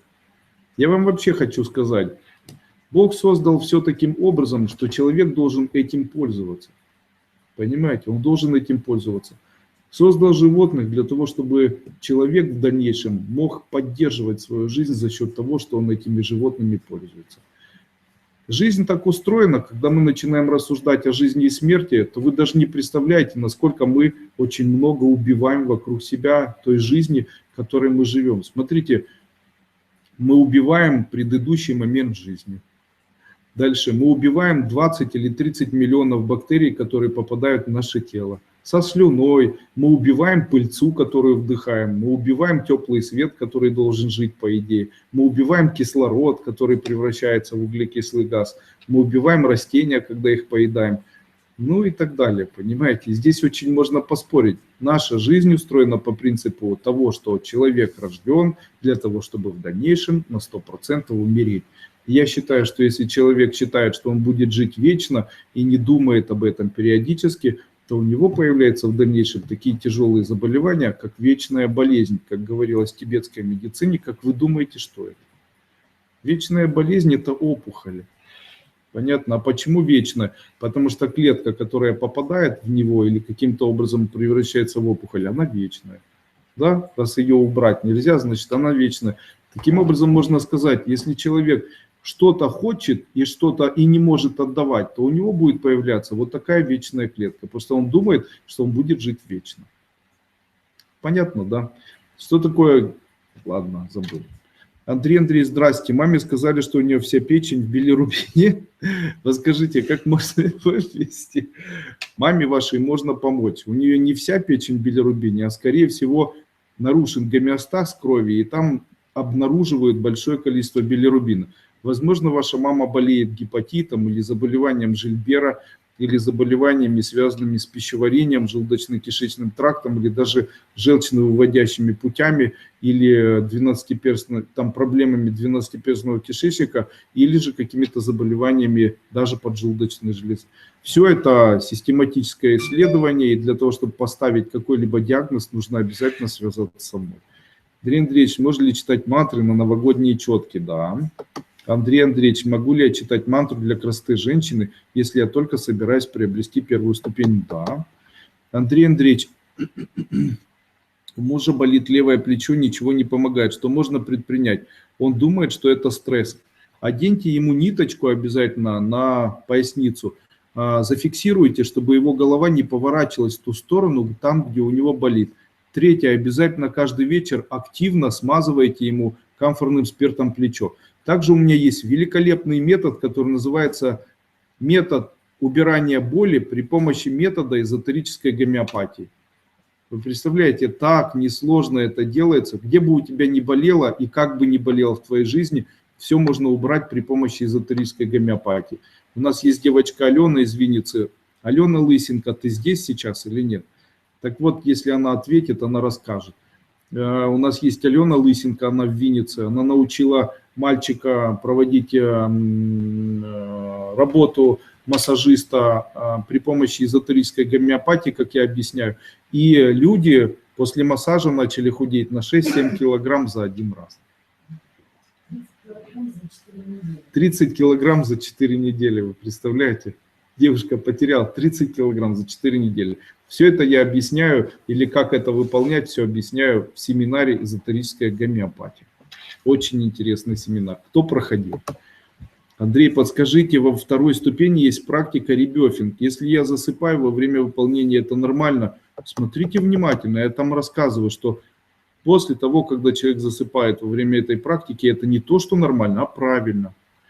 Подскажите, какое животное лучше держать в доме? Дочь хочет кого-нибудь купить, но не знаю, кого лучше и безопаснее. Никого. Если дочь хочет животное, значит, нужно ей родить еще одного ребеночка.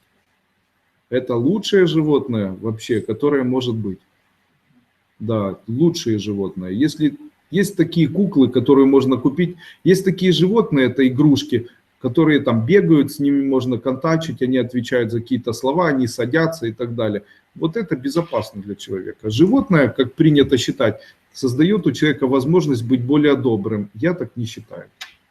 Я знаю злых людей, у которых есть животные, я знаю, насколько эти люди могут быть злыми, невежественными, глобально вредными и так далее. То есть можно ли сказать, что рядом с человеком животное страдает? Но рядом с таким, наверное, страдает. Вам не жалко животных вообще? Зачем вы их мучаете собой? Здравствуйте. На одном из вебинаров я вам задавала вопрос об аномалии Камерли. Вы мне сказали обратиться в скайпе, на какой из них писать. Написала на 2, но пока не получила ответ. Вы понимаете, когда вы пишете, то вот эта дорожка, она исчезает, и на следующий день я ее не вижу. Поэтому, если у вас есть заболевание, вы должны быть настойчивы и писать мне каждый день: Андрей, у меня заболевание Камерли, Андрей, у меня заболевание Камерли, Андрей, у меня заболевание Камерли. И тогда я смогу с вами связаться, понимаете? Потому что я сегодня не успел, допустим, там из этих писем, допустим, не успел 30 писем открыть. А вы знаете, есть же еще чаты, которые добавлены, почему-то, которые не отключаются. И после этого там 15 сообщений пришло, там 20 сообщений пришло, 100 сообщений еще пришло. И после этого вы опускаетесь, я вас не вижу. И на следующий день, получается, день обновляется, эти сообщения, они уходят в старый день, и я их не вижу почему-то. И после этого вы просто теряетесь. А если вы ждете, что вы мне отправили это месяц назад, да я на второй день это не могу уже найти. Сори. Почему во время семинара мне хочется спать? Всем хочется. Андрей Андреевич, подскажите, пожалуйста, какое животное? Сказал ребенка. НРС 15-летнего подростка. В нашей компании есть препарат, он уникальный, называется энуретин. Если давать подростку 2 раза в день или 3 раза в день по 2 таблетки, знайте, все перестает писать. Настолько проверено, просто приходят благодарные письма, благодарные родители, просто проверено вот на 100%. Когда или как быстро работает со 2-го дня приема. Сдаете ребенку 2 таблетки на ночь, писаться перестает. Хоть 20 лет, хоть 30 лет. Если в 30 лет писается, то тогда холодно ему. Что тогда? Холодно, греется. Тогда нужно обогреватель поставить. Почему? Это ж уже осознанно пописал. Здравствуйте, есть обред увеличить шанс поступления в университет. Есть языковой барьер. Есть шанс. Только давайте, сейчас я об этом говорить не буду. Андрей, сколько стоит обновленная ступень? Я ученица школы Кайлас. Можно ли вылечить гепатит С? Можно вылечить гепатит С. Лечить нужно не менее 4 месяцев. Если вы ученица школы Кайласа, хотите приобрести обновленную версию ступени, то тогда вы с моего персонального разрешения можете получить скидку. Эта скидка может быть половина стоимости семинара. В случае, если вы готовы, то тогда вы можете написать мне письмо, и я сделаю скидку. Что будет решающим моментом? У кого вы покупали данный семинар? Если вы покупали в партнерской программе, которая была не моей, то тогда, возможно, я вам скидку не сделаю. Таким образом, хочу вам сказать, не покупайте семинары на неофициальных сайтах в школе Кайлас, а также не покупайте и не меняйте семинары где-то, потому что это все входит в базу, и потом в дальнейшем, если вы захотите со мной работать в школе, получать прямое посвящение учителя на 3-й ступени, еще что-то, вы можете этого просто не получить. Вот такой ужас. И после этого просто будет жалко потраченного времени. Андрей, посоветуйте, как можно с помощью соды, соли очистить помещение. Снился сон, как квартира обледенела.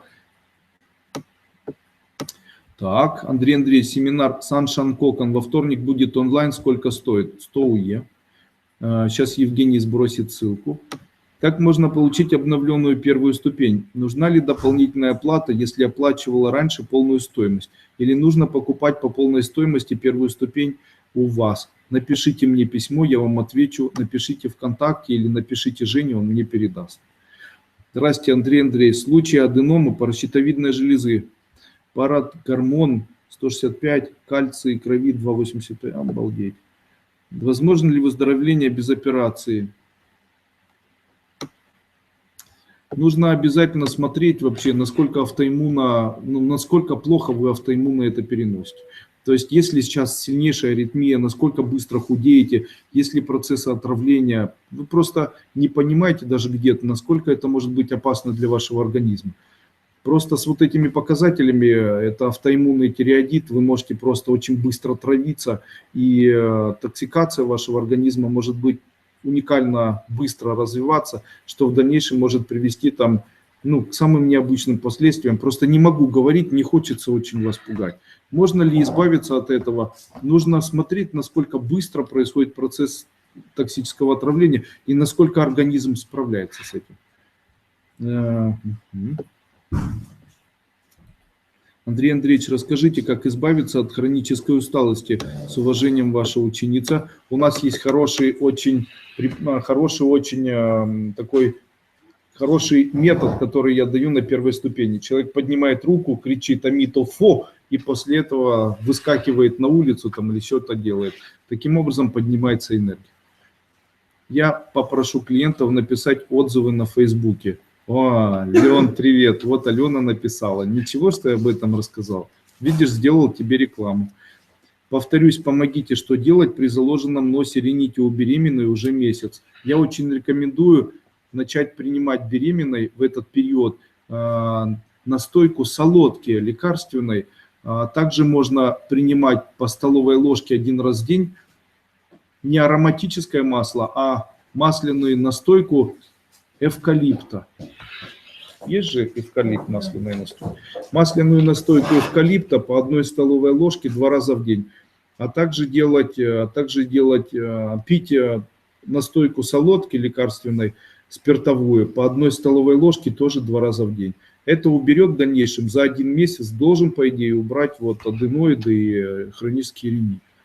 Андрей Андреевич, я прошла ступень, но изменений особых не собрать. Деньги и купить другие ступени пока нет возможности. Так как я покупаю сейчас препараты, сейчас я найду. Препараты тибетской формулы. Скажите, могу ли я изменить свою жизнь к лучшему? Можете. Пишите мне в скайпе, я обязательно расскажу, что делать вам. Если я не являюсь учеником школы Кайлас, можно мне приобрести гомеопатию эзотерическую? Я пойму и смогу применить. Да, сможете применять и сможете понять. Могу ли я помочь чтением мантры моей мамы, которая живет далеко, я так понял? Можете, да. Встретиться с ней в ближайшее время, у нее аритмия, сильная задышка, спасибо. Да, можете помочь. Добрый вечер, Андрей Андреевич. Укажите, за бабушкой у нее деменция, ведет себя агрессивно. Сейчас резко снижается память, как сохранить свою энергию, прихожу от нее без сил. Да, так и есть. Нужно обязательно лечить деменцию, и нужно смотреть, на каком фоне происходит деменция. То есть это сенильная деменция или это склероз старческий, слабоумие, как выражается. И здесь опять-таки нужно смотреть, насколько... чем вам можно помочь? Это такой вопрос был. То есть не чем лечить бабушку, хотя помочь ей есть возможность. А чем вам все-таки защищаться? У нас есть ритуальная защита, которую мы используем на первой ступени школы Кайлас. Также я рассказываю, каким образом раскрывать золотинку, выглаживать золотинку, там, убирать медуз, там, целую кучу методов даю на первой ступени. Здрасте, практика преподношения гневных духов. В этот же день сон приснился, что я видела, как они пили и ели. Как это понимать? Это значит, они приняли ваше преподношение. Если куплено 3, 4 старого, можно ли покупать обновленные? Можно и нужно. 3 обновленные, очень яркие ступени, это просто невероятно. Просто. А вечером можно делать эмитофо? Можно. Смотрите, если человеку не хватает энергии в течение дня, это говорит о том, какой энергии не хватает. Если энергии не хватает вам и у вас утром слабость такая, то тогда вам нужно утром выполнять практику, делать выдох длиннее, чем вдох. То есть вот так дышать. И после этого идти на работу. А если у вас утром нервное состояние, то вам не хватает энергии женской. И вам нужно тогда вечером выполнять практику, делать вдохи длинные и делать короткие выдохи. И делать так. Почему? Таким образом вы будете наполнять себя женской энергией или мужской. Так. Алена пишет. Гомеопатию использую в косметологии. У кого салоны красоты, приходите. Моментальный лифтинг лица с одной процедуры. Началась реклама. Алена. Галина Янчевская, соседка, 10 лет без сна. Что можно приобрести с тибетской формулы? Если 10 лет без сна, то я сомневаюсь, что тибетская формула сможет помочь. Подскажите, как избавиться от грибка ногтей? Вы понимаете, грибок ногтей, как ни странно, является следствием высокого холестерина в крови. Псориаз, грибок ногтей – это все следствие желчная, это проблема желчевыводящих путей, а также проблема работы, функциональной работы печени. Таким образом, бесполезно лечить грибок на ногтях до того момента, пока не начнем обращать внимание на свою печень. А как ее лечить, это уже целые процессы. У нас есть в компании препарат, называется холестеростопин. Таким образом, если принимать препарат холестеростопин, то будет исчезать перхоть на голове, грибок на ногтях, холестерин. Также могу посоветовать, если грибок на ногтях и вы хотите полечить, то я рекомендую, или псориаз у вас есть, то я рекомендую не использовать мази, а использовать плазмоферез, а также загорать на море. Также, если это обыкновенный грибок, а как отличить, это грибок или нет? Особенность грибка и псориаза в том, что они абсолютно похожи друг на друга. Так очень часто человек воспринимает грибок на ногтях, а это у него не грибок, а псориаз ногтевого ложа. Каким же образом отличить? Оказывается, псориаз ногтевого ложа не издает запах, а ноготь, пораженный грибком, издает запах. Поэтому если, страшно то, что я говорю, поэтому если снять носок и помыть ноги, и после этого срезать такой ноготь, пораженный грибком, и его понюхать, извиняюсь за подробности, то будет запах неприятный, как будто следствие органического распада тканей, который является следствием органического переваривания грибковой инфекции. В случае, если это псориаз, то как бы вы его ни срезали, запах от ногтевого ложа не происходит, даже несмотря на то, что ноготь может рассыпаться. Так вот, если запах есть, то лечить так. Берется яйцо в шкарлупе, после этого яйцо в шкарлупе заливается уксусом, ставится в темную, не разбивая это яичко, ставится в темную комнату, в теплую комнату на 10-15 дней, прокалывается это яйцо, взбалтывается блендером. После этого смазывается место, которое имеет грибковое поражение, и делается это 10 дней подряд. Если это проходит, то тогда ноготь слазит, а на его месте вырастает новый розовый ноготь. А еще я забыл сказать, в месте поражения грибковой инвазии у вас деревенеет сам ноготь и становится очень твердый, как металл. Таким образом, если он после яйца с уксусом стал твердый, как металл, то его нужно в этом месте обязательно сточить пилочкой. И после этого делать это на протяжении 10, а то и 15 дней, пока у вас не сформируется новое ногтевое ложе розового цвета, очень тонкое-тонкое. Это убирает у нас грибковую инфекцию. А вот псориаз так просто не лечится. Поэтому если у вас от этого рецепта не исчезает грибок, то это говорит о том, что вы болеете, скорее всего, псориазом ногтевого ложа. Здравствуйте, Андрей Андреевич. Трещины на пятках у близкого человека. Как помочь? Почему возникают натоптыши и потрескивание пяток? Это говорит о том, что у человека очень активно работают надпочечники, скорее всего, и имеют гиперфункцию или гиперфункцию щитовидной железы, или даже сахарный диабет, гиперфункцию, или же этот человек худеет. Представляете, оказывается, на протяжении нашей жизни, или это остеопороз.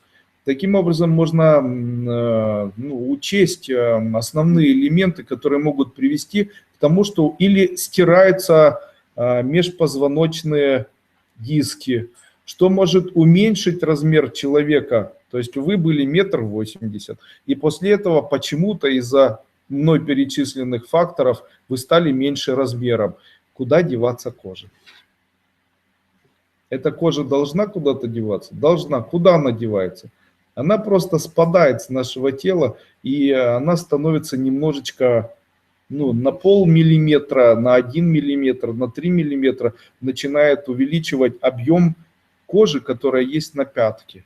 Конечно же, ни один врач, абсолютно не налазит, наверное, на мозги наши, да, а также, если это услышит врач, он будет гомерически хохотать.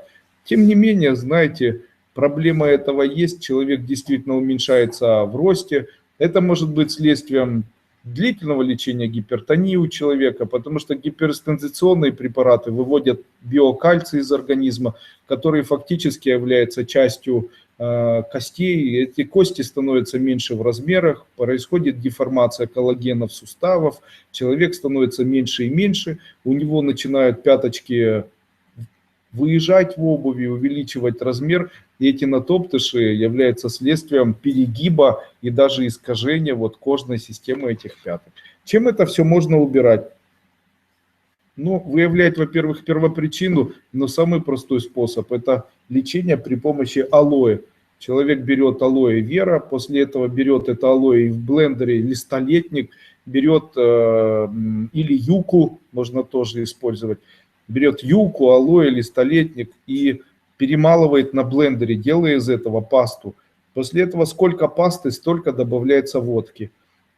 Отцеживается это все после этого через марлю или через колготу капроновую. И эту жидкость, в нее вмакают носок, одевают этот носок и сверху обматывают кульком. Спят каждый вечер с таким носком и с таким кульком.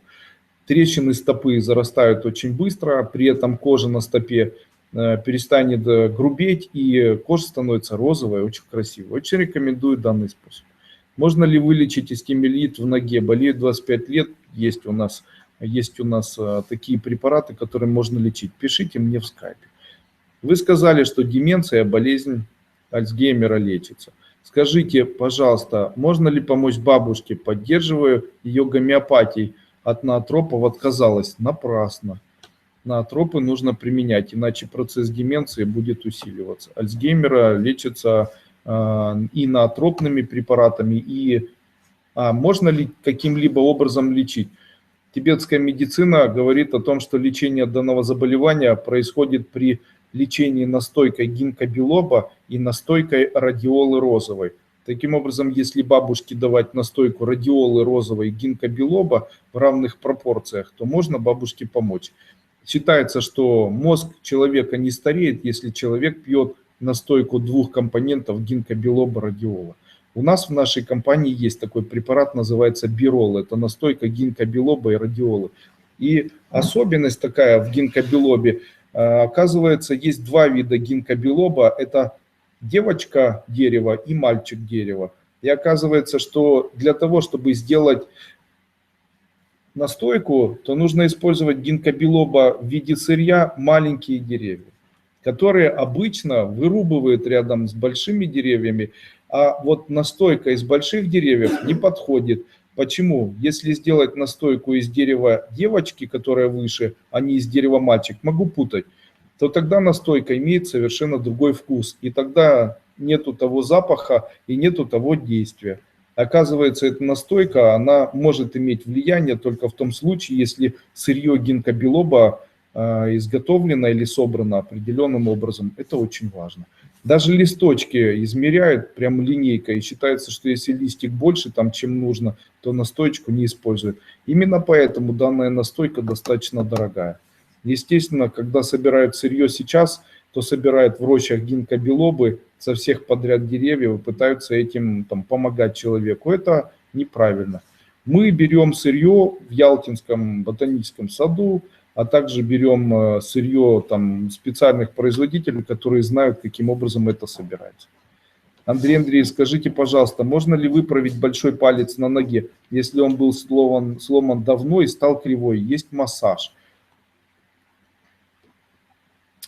Ну да, можно выправить. Существует такой метод, который называется гипсование. То есть вы должны обратиться к специалисту-травматологу, и специалист-травматолог может вам помочь в этом. Без гипсования исправить невозможно, потому что вы привыкли, фиксация будет меняться или изменяться. А есть такой метод накладывания гипсовой повязки в виде асимметричного накладывания. То есть в одно место добавляют больше гипса, а в другой меньше. Таким образом, ортопед вместе с травматологом может рассмотреть ваш палец и наложить специальным образом гипсовую повязку, и в дальнейшем эта гипсовая повязка может повлиять на то, что палец выровняется и будет правильно функционировать. А там других методов нет. Можно ли использовать тибетские методы? Есть такие масла, которые позволяют размягчить палец, и тоже его ставят на место и после этого обматывают специальной гипсовой фиксирующей повязкой. Я, к сожалению, не могу сейчас вам дать эти масла, а также я противник того, чтобы вы сами делали это с собой. Андрей Андреевич, здрасте. Внуку 9,5 лет, плохо растет, самый маленький в классе, выглядит как 7-летний. Заходи, Саша. Выглядит как 7-летний. В чем причина? Можно ли увеличить рост? Да. Рост мальчика целиком варьируется от выделения тестостерона. Таким образом, если у мальчика есть мастоденит, это воспаление грудных желез или активное функционирование желез, или есть заболевания, связанные с выделением гормонов надпочечников, которые могут быть следствием выделения адреналина, чрезмерного выделения гормонов стресса, это все может замедлять рост у ребенка. Можно ребенку помогать, опять-таки, для того, чтобы помогать, нужно выявлять причину данного заболевания. Подскажите обряд для поступления в институт. Выполняйте практику раскручивания своего желания. Это там, где я рассказывал. Спица, фурёка, палец к себе, человек произносит: скоро я поступлю в институт, и раскручивает в одну сторону, так как я объясняю на первой ступени. Надо проходить школу. Или вы думаете, я должен здесь это все сказать? Андрей Андреевич, принимают тератозин и фукус от узлов щитовидки. Гормоны были в норме. Можно ли спровоцировать гипертиреоз? Никогда. Не можно. Скажите, пожалуйста, можно ли панчакарму при кормлении грудью, либо лучше пройти семинар по похудению? Дело в том, что вы за счет применения панчакармы не похудеете, потому что панчакарма – это очищение организма. А очищение и похудение – это два разных момента. Похудение целиком связано с обменом веществ, а обмен веществ целиком связан с правильной гармоничной работой в человеческом теле гормонов эндокринных желез или желез. Какие это эндокринные железы? Это яичники, это печень, поджелудочная железа, тимус, надпочечники, это слюнные железы, это щитовидная, паращитовидная железа, гипофиз, гипоталамус, потовыводящие железы. Это все может быть следствием еще и ферменты, которые выделяют эти железы, их же много. То есть надпочечники выделяют кортизон, адреналин, норадреналин, там щитовидная железа выделяет, там грудные железы выделяют пролактин, там вообще. То есть обмен веществ это не гоп-стоп, то есть это настолько сложно. И это может быть не связано с питанием. Как правило, у женщин обмен веществ может быть связан еще и с нервными состояниями. Очень интересно было бы все-таки пройти семинар похудения, потому что есть ребята, которые писали отзывы, и женщина писала, по-моему, из Владивостока или из Бурятии, она писала, что у меня 11 человек в группе, и я как врач-диетолог подходила специально к этому семинару с целью помочь человеку похудеть. Из 12 человек общий сброс веса людей, которые не использовали ни специальную терапию изменением питания, ни специальную терапию с изменением там количества калорий в пище, но использовали системы, которые я даю в этом семинаре «Быстрое похудение». И в общей сложности вот эти люди похудели в общей своей массе там в районе 8-9, по-моему, килограмм, или даже 19 килограмм, что-то вот такое за одну неделю.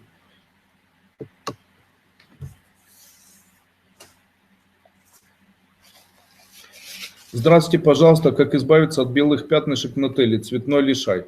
Если это цветной лишай, то можно использовать ихтиоловую мазь.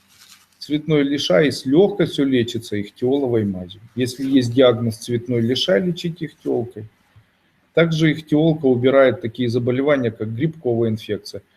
У меня есть очень интересная история. У меня был друг такой, и у него был грибок на ногтях. Я ему посоветовал яйца и так далее. А потом он говорит мне, ты представляешь, может быть, кому-то поможет. Я, говорит, строитель, он строителем работает. И я своим ребятам покупаю специальное такое вещество, которое является грунтовкой от появления грибка на стенах. Говорит, мне настолько надоел грибок на моих ногах. Он говорит, я взял грунтовкой просто и покрасил свои ноги. И говорит, делал это на протяжении 1 недели, вот 7 раз. После этого ногти стали твердыми, и я сточил их просто надфилем, там, напильником и там чем-то. И говорит, у меня после этого грибок на протяжении нескольких недель полностью исчез. Он говорит, можешь посоветовать? Я могу даже сказать название грунтовки. Это грунтовка из Норвегии. Она там как-то называется очень красивым названием. Нет, не ЦРУ. То есть как-то там называется вот на норвежском. Малимайкуле, как-то вот так. Там шмалимайкуле. Какие препараты принимать при ангиопатии глаз и черные мушки перед глазами? И высылаете ли вы препараты в Грузии? Мы присылаем препараты в любую страну, включая Грузию, кроме Нагорный Карабах и... Куда мы еще не отсылали? Страны Африки не отсылаем, потому что страны Африки закрыты. Египет, Сирия, Ливан и так далее. Эти страны закрыты, туда не идут препараты. Из стран Грузии в Абхазию доходят, в Грузию доходят, они доходят в Нагорный Карабах почему-то. А в Осетию тоже мы отправляли. Везде проходят, вот несколько стран, в некоторые из... Сейчас уже налажен у нас отправка препаратов в Крым, а также полностью налажена отправка препаратов в Германию, через Францию мы их отправляем, поэтому можно смело заказывать, уже трудностей с получением нет никаких. Андрей Андреевич, какие продукты исключить при подагре? При подагре нужно исключить полностью продукты следующие. Жареная пища, копченая, колбасная, свинина, сладкая, алкоголь, зеленая. Травы зеленые, специи острые, сырые огурцы, сырые помидоры, варенье в любом виде. Сказать, что можно принимать. Дальше жареную пищу не едят при подагре. Дальше нельзя принимать в чистом виде капусту, а можно ее есть только тушеной и соленой. Также соленую рыбу, селедка, лосось Нельзя есть красную икру. Все остальное можно. А тогда что остается? Ну, гречка, вареная картошка. Это может быть такое блюдо, там овощной суп или даже суп там вместе из там говядины или курицы. После этого эта курица, ее достают, нарезают кусочками, хлебушек, на нем кусочек говядины или курицы. После этого гречка, она вместе с капустой, в которую добавлено подсолнечное вкусное пахучее масло. И это все запивается вкусным черным чаем или зеленым чаем с небольшим количеством сахара. Почему я противник меда, могу сказать. У меда количество сахаров, которые находятся в меде, больше, чем у самого хорошего сахара. Также являюсь противником сахарозаменителей ксилитов или сорбитов, потому что они нехорошо действуют на сосуды или плохо воздействуют, есть плохое воздействие на сосуды коры головного мозга, головы. Витамины для повышения жизненного тонуса спорта от вашей компании. Великолепный есть препарат такой, называется фитоанабол. Мужчина увеличивает и трибулус, мужчина увеличивает гормональный статус, а также у мужчины появляется там лучше потенция. Также есть у нас препарат Худей СТФ и витамины компании Тибетская формула. Там находится 12 или 13 витаминов, среди которых интересные витамины D1, D2, D3. Это витамины, которые создают состояние счастья и радости в жизни. Также есть комплекс Худейс, который помогает не только похудеть. В нем находится 20 аминокислот, которые выделяет человеческий организм в ходе переваривания и расщепления белковой пищи. Спасибо. Только вот какие препараты при ангиопатии и мушках? Связывайтесь со мной, я обязательно помогу. Андрей Андреевич, как на психологическом уровне объяснить заболевание диабетом? На психологическом уровне заболевание диабетом обозначает нереализованность человека, нерешительность и страх. Нерешительность и страх. Если человека каждый день забивать и говорить, да закрой рот, замолчи, послушай, я тебе скажу, и человек часто начинает принимать решения не такие, какие он хочет сам, то это в дальнейшем может вызвать сахарный диабет. То есть нерешительность и страх. У меня комбинированные заболевания крови. Холодовые, тепловые антитела в огромном количестве, удаленная селезенка, желчный пузырь одновременно, длительный прием медрола, сильные боли в коленных суставах, не хожу 3 курса химии, болею с 2009 года, очень хочется жить. Обещаю вам помочь. Свяжитесь, Иванова София, со мной по скайпу. Я знаю, чем вам можно помогать. Скажите, пожалуйста, можно ли использовать палочки и масло пачули с сандалом для проведения ритуала провод гневных духов? Можно. Добрый вечер. Можно ли вы убрать психические отклонения у ребенка по скайпу? Сколько это будет стоить? Связывайтесь. Могу. Девочка 10 лет при разговоре быстро перебирает пальчиками. Что это? Невралгия. Это, скорее всего, связано с тем, что наказывает ребенка. Она таким образом находит возможность прийти в состояние внутреннего комфорта. Можно ли убрать? У ребенка можно убрать препаратом эстонервы нашей компании. У мальчика повышается давление и вся белеет, кожа становится бледная. Что вы посоветуете из ТФ? Скорее всего, это не железистая анемия или железистая. Если железистая, вызванная заболеванием двенадцатиперстного кишечника, если железистая, отсутствием, если не железистая, то отсутствием витамина С. Частный случай, нужно смотреть. Какую мантру нужно читать при анемии? Ребята, ну что такое? Мы же здесь собрались для того, чтобы послушать об эзотерике, а вы начинаете превращать эзотерический вебинар ответом на вопросы в ходе заболевания. Я понимаю, что заболевание важно, но эзотерика это же тоже интересная наука. За счет эзотерики или благодаря ей можно тоже избавляться от ярких заболеваний. Можно ли при помощи мантры избавиться от чего-то? Вот это я понимаю. Лучше бы вы спрашивали, подорожает ли доллар в Российской Федерации на протяжении следующей недели? Подорожает ли там курс динара там в Абу-Даби, или подорожает ли шекель, или там будет ли падение доллара в ближайшее время где-нибудь и так далее. Вы этого не задаете, ну что с вами, я же говорил, у нас начало было связано с деньгами. Я говорил, можно сегодня задать все вопросы, или там насколько вырастет и так далее. Это же возможность полностью опорочить нашу школу и сказать, что Дуйко там обманывает, видите, все не подтверждается и так далее. Понимаете? При этом я говорю об этом, и можно посмотреть в старые вебинары, которые год назад, и там можно услышать, стоимость гривны, которая, я говорил, до ноября поднимется до 26, не обманул, видите, а там еще что-то, еще там в России поднимется до 70, помните, на морском курсе это говорил? То есть сейчас и говорил, и в записях есть. Саша, было? Было, вот Саша сидит, машет головой.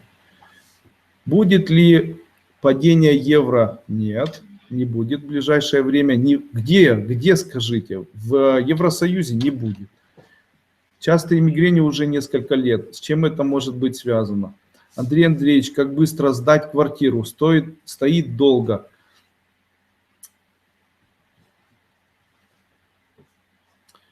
Ага. Перед тем, как давать объявление, нужно сделать так. Положить щепотку соли в левую руку, покрутить над головой. Помнишь, я это рассказывал, Вика, 35 раз или 23 раза. И после этого щепотку соли выбросить в окно. Потом нужно взять вторую щепотку соли, завернуть в бумажечку и сказать себе: сегодня сдам свою квартиру. Если квартиру не сдаешь, то после этого щепотку эту вместе с бумажкой нужно выбросить. Делать так до того момента, пока не сдашь квартиру. Будет ли подъем нефти в России на следующей неделе?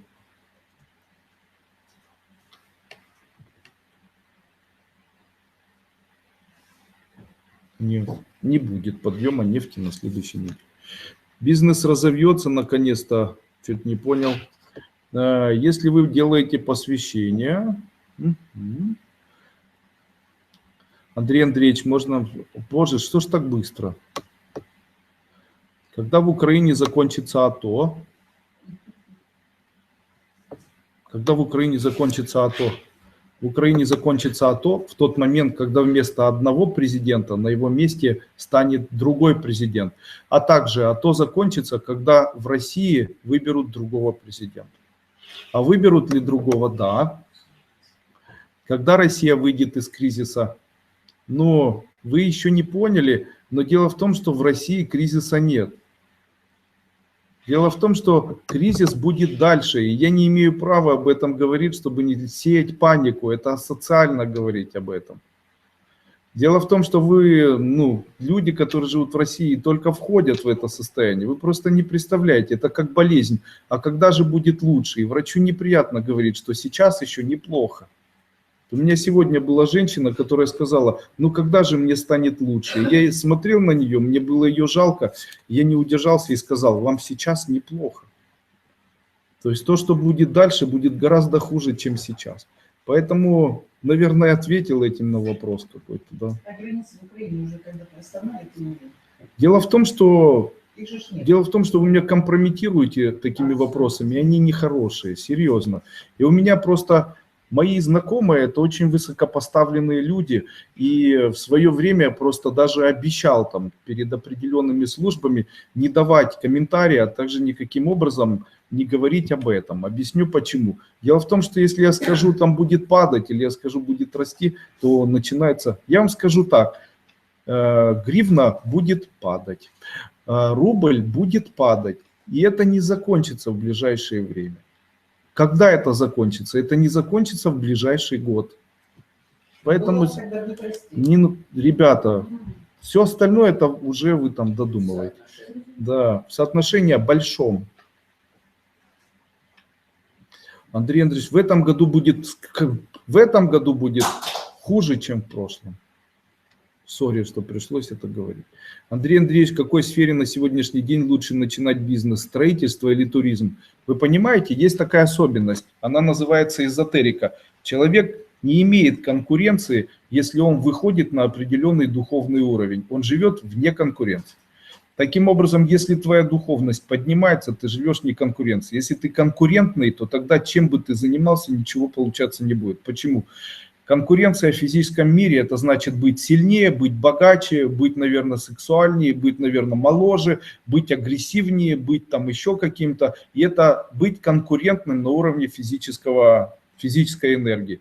Быть конкурентоспособным все равно где – это значит быть где-то на определенном уровне. Как можно достичь этого уровня? Могу вам сказать. Итак, обновленная первая, обновленная вторая и обновленная третья ступень. На 3-й ступени выполняйте практику Яхвы на протяжении 1-го месяца. Также делаете символ Вэй, который я даю на 4-й ступени на протяжении месяца. А также человек поднимает свои тона 14 штук. Каждый день выполняет это утром, в обед и вечером. Таким образом, подняв 14 тонов утром, в обед и вечером, через 1 неделю у вас конкурентов не будет. Также можно использовать мантру. И это я сделаю так. Я постараюсь во время данного семинара, не данного семинара, а постараюсь дать мантру и ее запишу так, чтобы это было шумом. Это мечта детства. Это мантра Ом Шрим Клим Ом Тханат Тханам Тхимах. Тханам Тханам Тхимах. Если эту мантру начитать и пустить ее как шум, даже еле слышный в своем офисе, то не пишите, вы не можете этого сделать. Потому что нужно при этом смотреть еще и на определенные символы.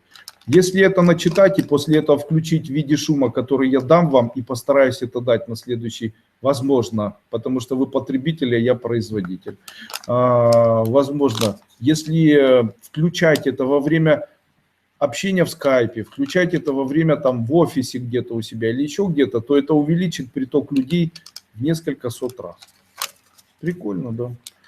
Можно ли избавиться от заикания с помощью эзотерики? Можно. Я рекомендую вам воспользоваться мной. Я могу по скайпу убрать у вас заикание, и это будет стоить за 1 прием я возьму 100 условных единиц. Обычно с 1-го приема заикание исчезает полностью. Поэтому сколько будет стоить? А если за 1 раз не уберется, то уберем за 4. А это будет сколько стоит, посчитайте.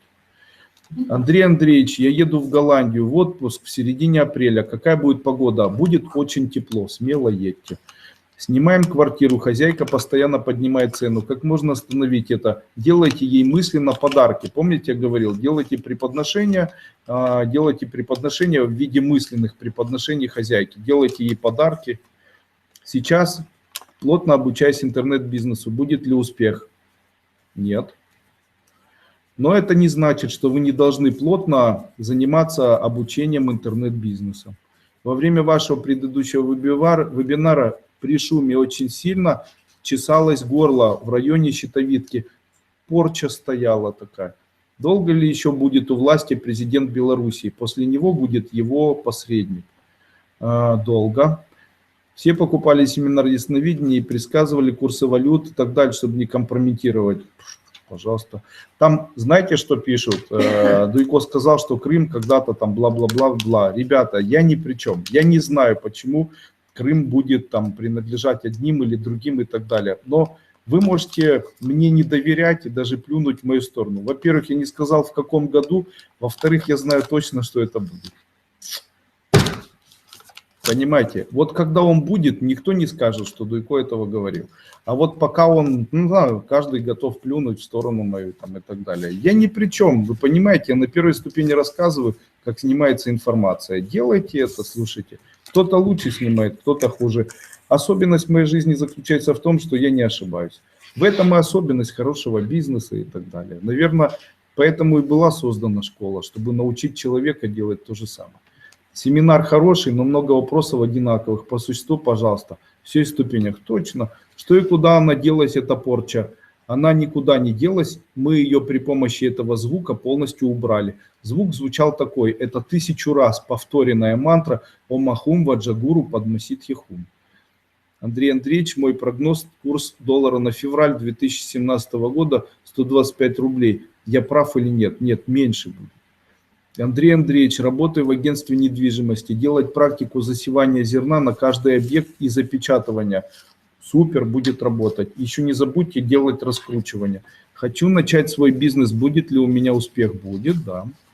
Андрей Андреевич, скажите, можно ли как-то зарядить рекламные листовки, чтобы было больше реальных откликов? Спасибо. Вы, дело в том, что делаете глупость. Какие листовки? Вы что, живете в древнем мире или что? Вы еще в там-там начните возле торгового центра бить. Что с вами? Уже этим никто не занимается вообще. Какие рекламные листовки? Отдайте мне их, я их повешу в туалет, если они мягкие. Что с вами? Кто сейчас занимается продвижением через рекламные листовки? Это же вообще, хотя может быть. Если вы будете ехать на динозавре, а также вы будете в колпаке с палкой какой-то, то, возможно, у вас возьмут эти рекламные листовки. Или каждая рекламная листовка будет квакать. Ребята, какие рекламные листовки? Есть интернет. Сейчас все продвигается через интернет в любом городе, любой точке мира. Заходите в Facebook, ставите объявление, продвигаете или таргетируете это объявление с поисковыми ключевыми словами своих потребителей, и после этого находите своих клиентов. Что с вами вообще? Вы в каком веке живете? Все так, все по-древнему у вас вообще. Какие листовки? Фу. Какие листовки? Ужас. Аж стыдно, по-моему, это слушать. Таня, ты прошла ступени и до сих пор листовки собираешься раздавать. Что это такое? Спасибо за ответ, пожалуйста. Здравствуйте, какие профессии в интернете посоветуете для изучения сейчас? CRM, MCC, изготовление, там, дизайн, SEO-оптимизация сайта, SEO-оптимизация. То есть что, мало? Умение управления, там, маркетинг и работа как маркетинг, SEO-маркетинг. Жень, как это все называется? SEO-оптимизация есть такое вообще, да? Там SEO-оптимизатор, веб-дизайнер, какие посоветуют, они все востребованы. Вы сейчас занимаетесь CRM, вы занимаетесь SEO-оптимизацией, у вас есть очень хорошие наработки в виде того, что вы там что-то продвигаете там через группы, там еще как-то. Приходите ко мне, работайте в партнерской программе, будете зарабатывать деньги. Как продавать что-то? Да делайте это легко вообще. Есть Facebook, есть сети социальные, вы просто делаете это, не умея и не зная, как это делать. Зашли в Facebook, поставили там какую-то надпись, нашли таргетированных потребителей своего продукта, допустим, город Винница, там изготовление ногтей, после этого сделали объявление, после этого заплатили за это объявление там $40 в день, продвигаете это объявление на протяжении там 1 месяца, потратили на это аж целых $1200, но поверьте, все, кто будет заходить из Винницы, и все, кто будет когда-то писать изготовление ногтей, на многие годы будут находить только вас. И вы проведете такой таргетинг, да, что это будет просто... И даже из других городов Винницкой области к вам приедут. Просто это особенности такие. А там можно устроить еще и маркетинг какой-то. То есть человеку можно давать там, приведи одного, там одному сделаем бесплатно, приведи 3 там и так далее. Слушайте, это же так несложно. Человек должен быть продуктом. Пытаетесь чем-то заниматься, будьте продуктом. Для того, чтобы быть продуктом, нужно быть специалистом в области своей деятельности, улучшать возможность своего образования, вкладывать в себя деньги и постоянно что-то изучать. Вот мне, как медику, необходимо знать, что такое SEO-оптимизация, а также там таргетинг в Фейсбуке, а также там CRM и MMC. Там, зачем мне это нужно? Но я же это знаю и даю советы. Представляете, почему? Я могу дать советы и рассказать, что такое создавание бренда. Я могу рассказать, почему не нужно создавать много разных брендов, и почему один бренд и каким образом он там развивается. Я могу рассказать, что такое лендинг, как происходит поиск ключевых слов. Я могу рассказать, что такое работа с AdWords, с аналитиками Яндекса и так далее. Но почему я это умею делать? Потому что я человек, который старается быть в области, к которой он прикасается, хотя бы каким-то более-менее средним специалистом. И читаю, наверное, да? Вы представляете, днем люди, ночью люди, после этого огромное количество ступеней, которые я читаю, создаю семинары, плюс еще семья, и я между этим еще успеваю что-то читать. Представляете, почему? Потому что голова забита совершенно другими вещами. Андрей, спасибо большое за ваши семинары. Жизнь очень круто поменялась. Открылись хорошие способности. Научился лечить людей при помощи эзотерики. Пожалуйста. Андрей Андреевич, мы скоро продадим дом. Продадите на протяжении где-то 2 лет. 2 месяцев. Тут и лет сказал. Здравствуйте, как можно быстро продать машину? Берете машинку, как я рассказывал на первой ступени, дарите ребенку, говорите, дарю тебе свою машину. После этого машина продается. Андрей Андреевич, скоро у меня будет свой бизнес, пока не могу выбрать направление. Можете подсказать, какое направление выбрать? По Тарагого. Не знаю, не могу сказать. Андрей Андреевич, можно ли купить шум? Можно. Вот это еще шум не продавал. Нужно ли звонить в колокольчик после прослушивания ваших мантр в аудиозаписи? Не нужно. Если у меня какие-то способности эзотерические, у всех людей есть. Я имею идеи сценария для кино. Имеет ли шансы? Никаких. Мне все как-то не везет в области хорошей зарплаты. Будут ли какие-то изменения лучше, мы уже смириться. Пока не будет, в дальнейшем будет. Когда на Украине жизнь улучшится, через несколько лет, на протяжении 2 лет Украину будет не узнать. Будет лучше. Можно ли использовать, но я в ней жить не хочу и не буду, скорее всего. При ишемии стенокардии надо много пить витамина С, но органического ожидается такой препарат. У нас есть органический витамин С, он так и называется, С и Е. Андрей, скоро изменю профессию. Не прочитал. Подскажите, сколько раз делать просад Лакшми, практика из 32 талисманов? Ну, я не знаю, хотя бы месяца 1,5. Вот так. Пройдут ли ваши талисманы для внука, плохо учатся? Да, была женщина, писала, что большое спасибо, мальчик начал лучше учиться, потому что талисманы помогли. Получится ли отремонтировать дом? Да. Андрей Андреевич, как я смогу купить дом? Спасибо. Где-то за 9 лет. Андрей, получил новое предложение по европейскому рынку как генеральный уполномоченный. Могу это принять смело. Только не вкладывайте деньги. Интернет-продюсер, новое направление. Человек комплексно занимается продвижением товара в интернете, SEO, контекст, соци. Человек, который знает под контроль. И что? Что вы мне? Что это? Вопрос или ответ?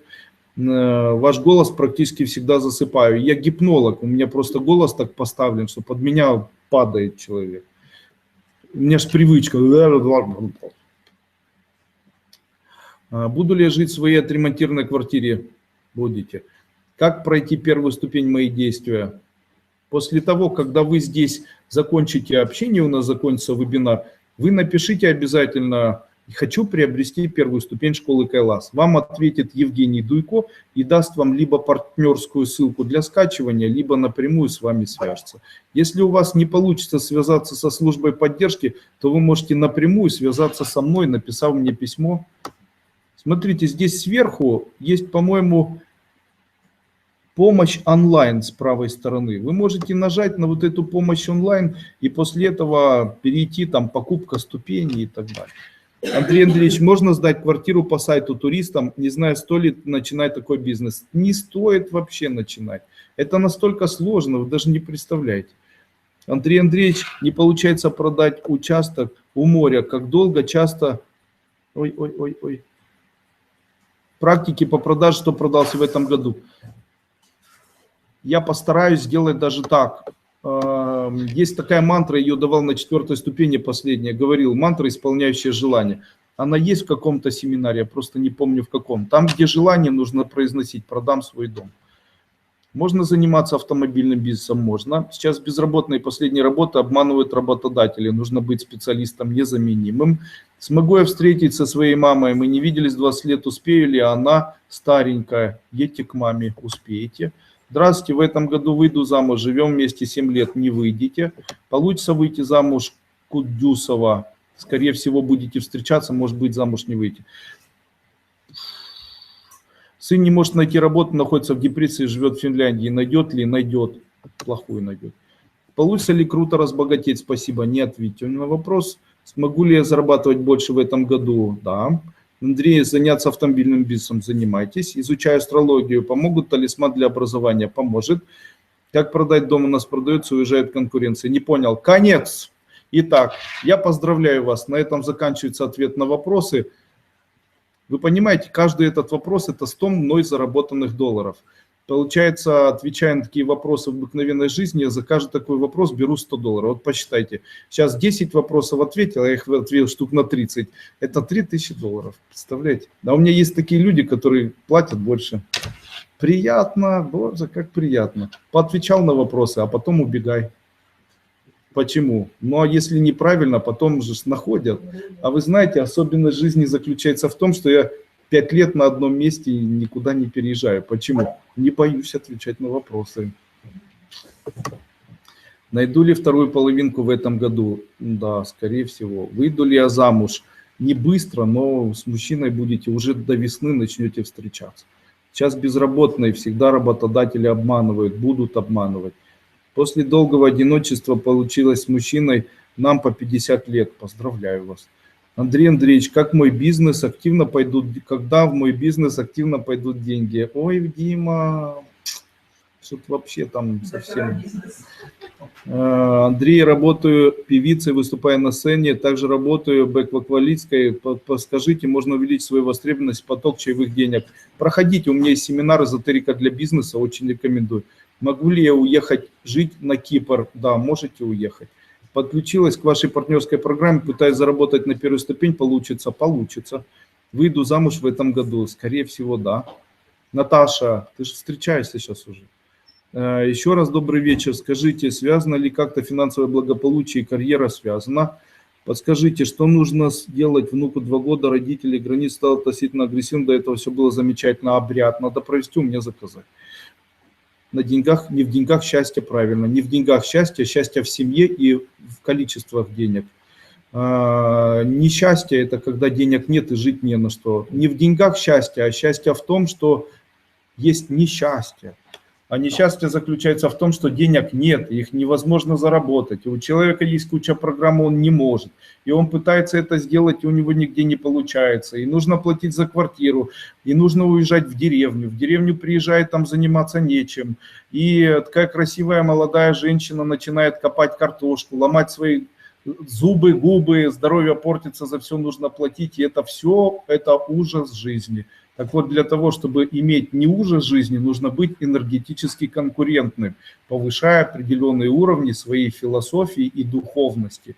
Таким образом, увеличивая духовность, которая не заключается в том, чтобы подавать милостыню, произносить «я там вас люблю» или еще что-то. Это не поднимает духовность человека и никогда не поднимало. Ходите хоть 1000 раз в церковь, никто еще от этого не разбогател.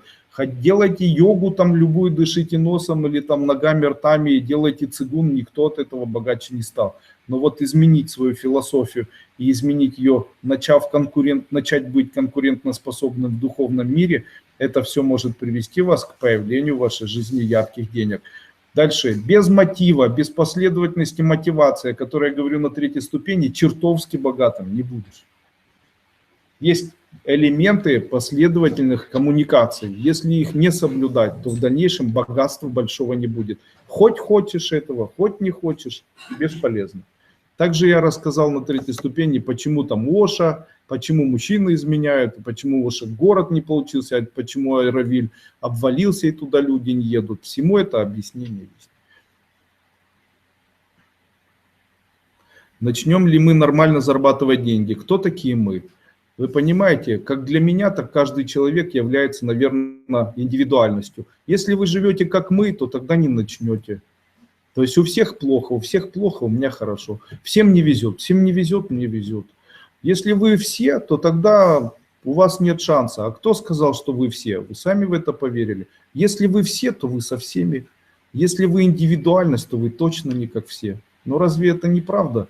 То есть таким образом каждый человек, который является все, или там у всех же плохо, у всех же там забирают, у всех же кризис. Но если вы со всеми, то тогда вы не эзотерик на 100%. Понимаете? Почему? Эзотерик не все. Андрей Андреевич, как найти свое предназначение, не знаю, чем заниматься. Нужно сказать мне, вы прошли 1-ю ступень или нет. Если прошли, пишите мне, я расскажу, чем вам заниматься. Выйду ли я замуж в 2016 году, используя знания семинара «Быстрое замужество»? Если у вас есть долги, то вы замуж не выйдете. Долги являются основным препятствием того, что женщина должна выйти замуж. Если женщина хочет выйти замуж, но у нее есть долги, то эти долги мешают ей выйти замуж. Мешают до того момента, пока не отдаст. Сын кредит отдаст. Андрей Андреевич, могу я продать свою квартиру заранее? Спасибо. Можете, да, разрешаю. Поступят ли мои дети в Суворовское? Поступят. У тебя есть знакомые. Будут ли у меня дети? Будут. Заняться бизнесом и каким? Ребята, конец. Я вас поздравляю. Сегодня у нас, я обещал посвящение, да, сегодня? Скажите, кто сегодня пришел на посвящение?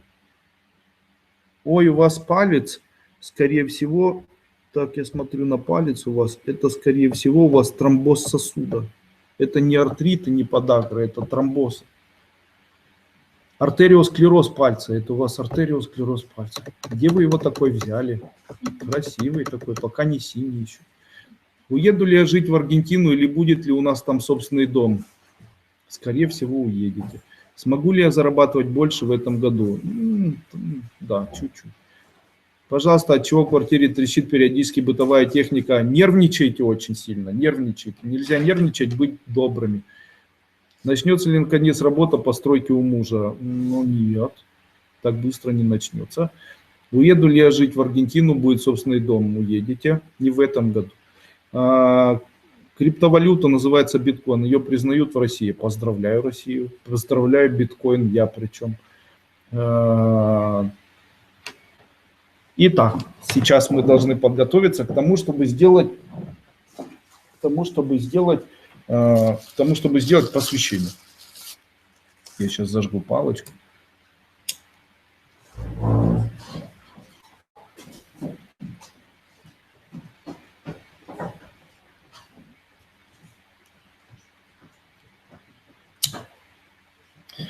Отвечая на вопросы, будет, не будет, я делаю самую большую и самую гадкую услугу в своей жизни, потому что я тем самым делаю семинар, который мог бы быть посвящен эзотерике и мог бы быть интересным семинаром, где можно получить информацию и сделать это бесплатно, неинтересным для тех людей, которые в дальнейшем будут его смотреть. Таким образом, хорошо, человек думает о себе, выйду, не выйду замуж и так далее, а ведь можно было спросить, дайте там метод там, быстрого выйти замуж, а ведь никто же не спросил. То есть было выйду или не выйду, и там, а вот кто-нибудь бы попросил меня, Андрей Андреевич, а как сделать так, чтобы бизнес процветал? Какая-то мантра, которую можно там читать, чтобы бизнес был процветающим? Вы что думаете, мне жалко? Нет, хотите скажу. Ом Шрим Клим Ом Тханат Тханам Тхамам. Читай эту мантру каждый день в своем офисе, нарисуй шестиконечную звезду в любой из сторон своего офиса, и у тебя будет бизнес процветать. Повторить можно? Можно. Хотите, повторю? Женя не знает, наверное, такую мантру даже.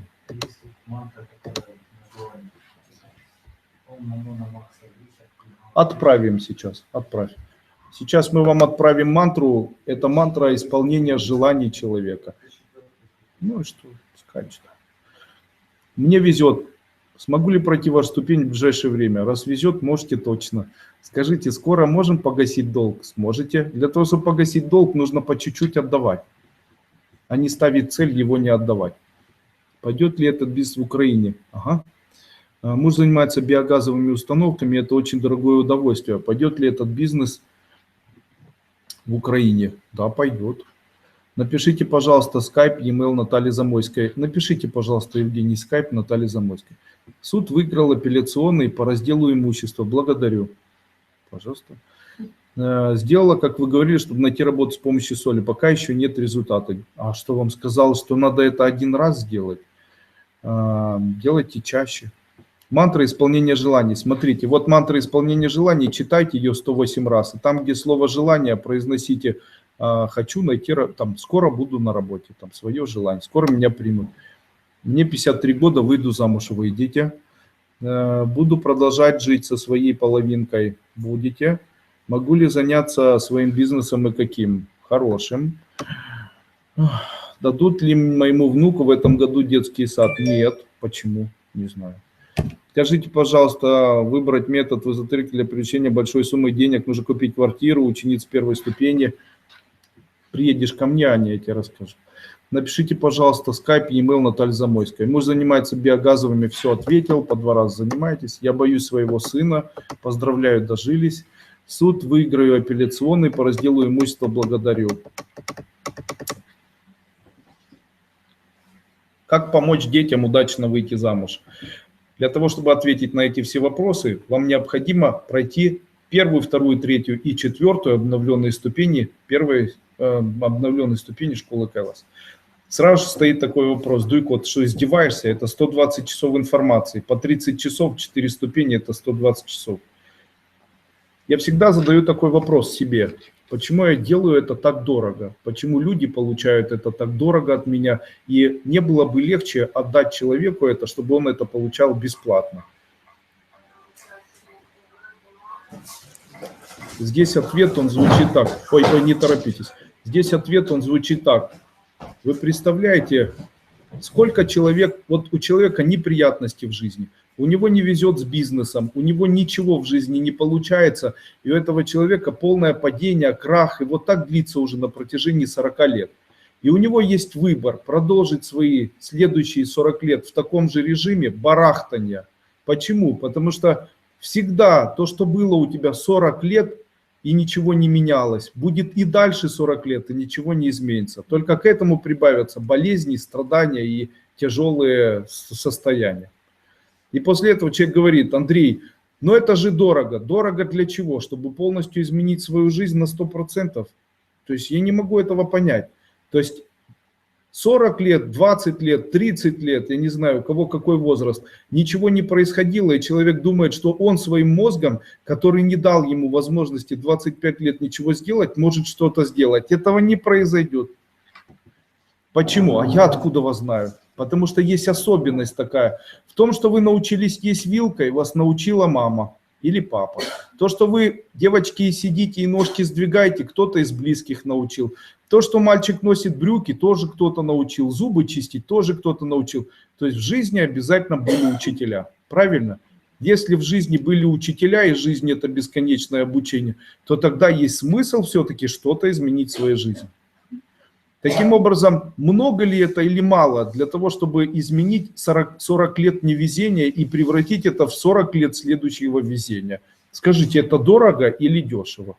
О чем вы говорите? Я когда-то говорил вот ребятам, с которыми общаюсь, я говорил: вам безумно повезло, что вы нашли меня, а мне безумно повезло, что у меня не было такого учителя, как я. Ордена Ленина, Дружбы Красного Знамени, понимаете? Таким образом, конечно же, это где-то взросший эгоизм, но я ни при чем. Потому что в действительности, если бы у меня был такой человек, который дал бы мне такие знания, как я даю, то у меня бы не было такого большого и негативного опыта в моей жизни, который у меня был. А можно было бы без этого, понимаете? И сейчас бы чувствовал себя лучше, жил бы, наверное, там еще как-то, и тело бы там чувствовало себя лучше. Да. Захочу продолжать заниматься эзотерикой. Захотите. Как мне простить свою мать, если она ненавидит и моего ребенка? Видимо, плохая дочь. Началось. Итак, продам дом. Итак, сегодня у нас должны написать люди, кто сегодня хочет получить посвящение первой ступени.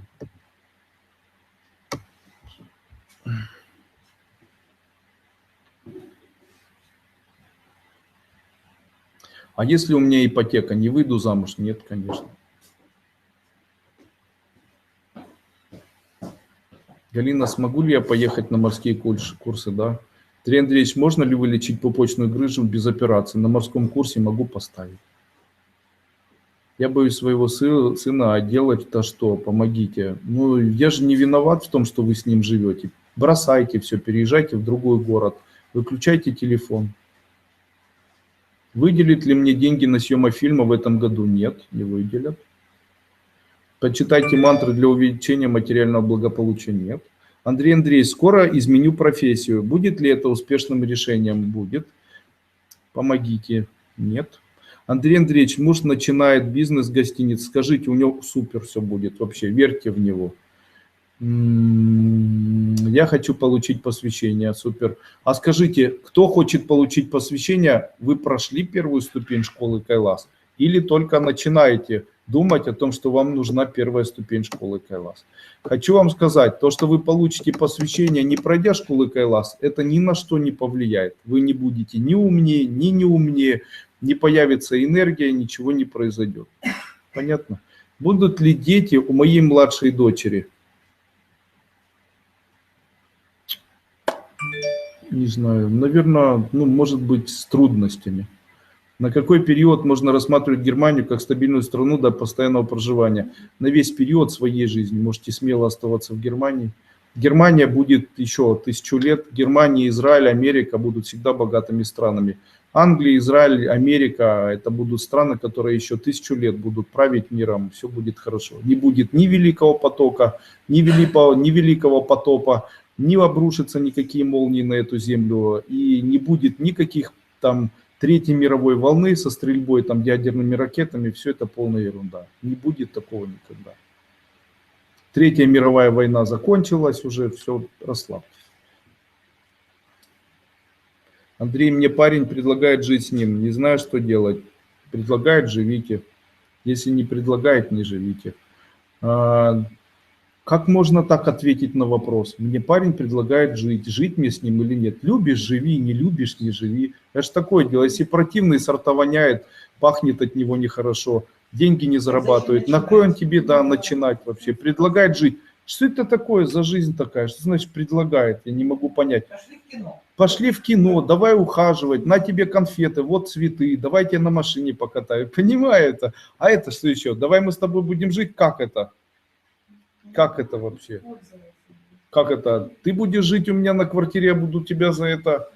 Слушай, так это ж противно и гадко, слушайте. Как так можно вообще женщине, даже думать об этом нельзя. Женщина-цветок, она ищет садовника, который будет ее поливать, выращивать, выгуливать, там, думать о ней, восхищаться ей, любоваться красотой.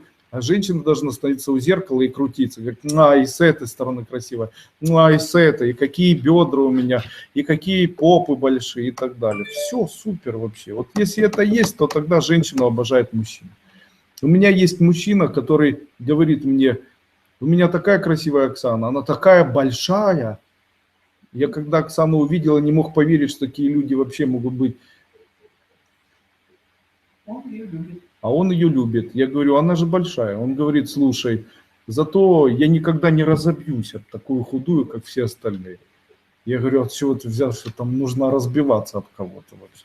Он говорит, ну, я все хорошо. Кто его подготовил к этому? Любимая женщина. То есть она говорит, ты видел маленький цветочек и большой? Какой тебе нравится? Большой лучше, чем маленький? О, молодец, она психолог, наверное. Пройдет ли продовольственный бизнес? Ребята, для эзотерика любой бизнес может идти. Я могу вам сказать на 100%. Любой бизнес со знаниями того, как вести бизнес, без возможности совершения ошибок в бизнесе, может давать человеку плоды. Что может победить? Или как человек может быть интересным? Первое, ты должен знать, что такое брендинг. Второе, тебе не нужно много продуктов, делай один. Третье, знай, как это продавать. Четвертое, для того, чтобы делать бизнес, найди тех, кому это нужно. И стань специалистом сначала в области продажи того, что ты надумал. Пятое, пусть то, чем ты занимаешься, будет ноу-хау. Какой сейчас вид бизнеса можно развивать? Любой вид бизнеса, к которому не привыкли люди. Есть плитка, которая квадратная, прямоугольная, длинная и так далее. Начни делать круглую, поливая ее какой-то грунтовкой, делай правильные пиар-компании, создавая это, продавай, будет получаться. Понимаете? Я понимаю, выйти на рынок там, производителей там, туалетной бумаги или там, порошка какого-то, для этого нужно вложение невероятного количества денег. Но выйти там на рынок с новым комбикормом, который или там новым присыпкой для кошек, там, для унитазов, там, еще чего-то, ну, выйти на этот рынок возможно. Продовольственный бизнес. Вы знаете, сколько всего есть в этом всем? Есть просто, если вы хотите сделать это просто, то у вас не получится, потому что для того, чтобы войти в супермаркет, у вас должен быть специально разработанный логотип товара, он должен быть узнаваемым, вы должны в рекламу вкладывать. Но есть и другие, вы можете виды продвижения, можете сделать бизнес так. Вы можете не вкладывать эти деньги, а взять, загрузить свой товар или какой-то товар, который вы сделали, объехать малых предпринимателей, заключить с ними договорами и каждый день их объезжать. Когда цепочка наладится, поставить туда человека, который будет этим заниматься и плавно увеличивать свои продажи. Понимаете? Но люди хотят сразу. Они думают, что вот я возьму товар, положу его в магазин, и его будут покупать. Дайте эзотерику. А кто даст бренд, а кто даст красивую этикетку, а кто даст узнаваемость товара, кто об этом расскажет, кто это все разработает, человек все равно. Его не видят. А есть еще понятие, которое называется мерчендайзинг, то есть нужно правильно установить, договориться, чтобы он был на первых полках, договориться, чтобы он был на верхних, за это нужно платить, нужно понимать, что такое фьюч и так далее, и так далее. Знаете, сколько всего есть. А мы не умеем ничего, думаем, что мы на базаре точку поставили и туда на нашу какашку должен кто-то бежать и покупать. А если строим дом, то строим его в каком-то зажопе, непонятно для кого, и нас не интересует. И мы думаем, что если мы его построим, там будет очередь там, для того, чтобы снять там, в аренду снять офис там, или в аренду там, или купить, или еще что сделать. Думать надо. Есть такое понятие, называется маркетинговые исследования. Поиск ключевых запросов для этого района. Знаете, сколько всего есть вообще? Сейчас настолько удобно и легко делать бизнес, я в шоке. Вот так. Отдаст ли сын долги в этом году? Ответил. Андрей Андреевич, переведу ли я в... Конечно, вы мне пишете.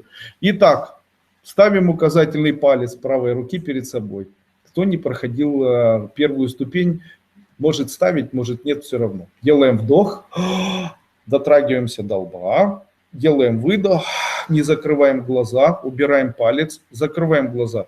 Левый глаз смотрит, ручки и ножки раскройте, чтобы у вас ножки и ручки не были соединены. Ставим пальчик правой руки еще раз, делаем вдох и дотрагиваемся к лбу, делаем выдох, убираем ручку, смотрит левый глазик в левую сторону, правый глазик в правую. И смотрим вперед.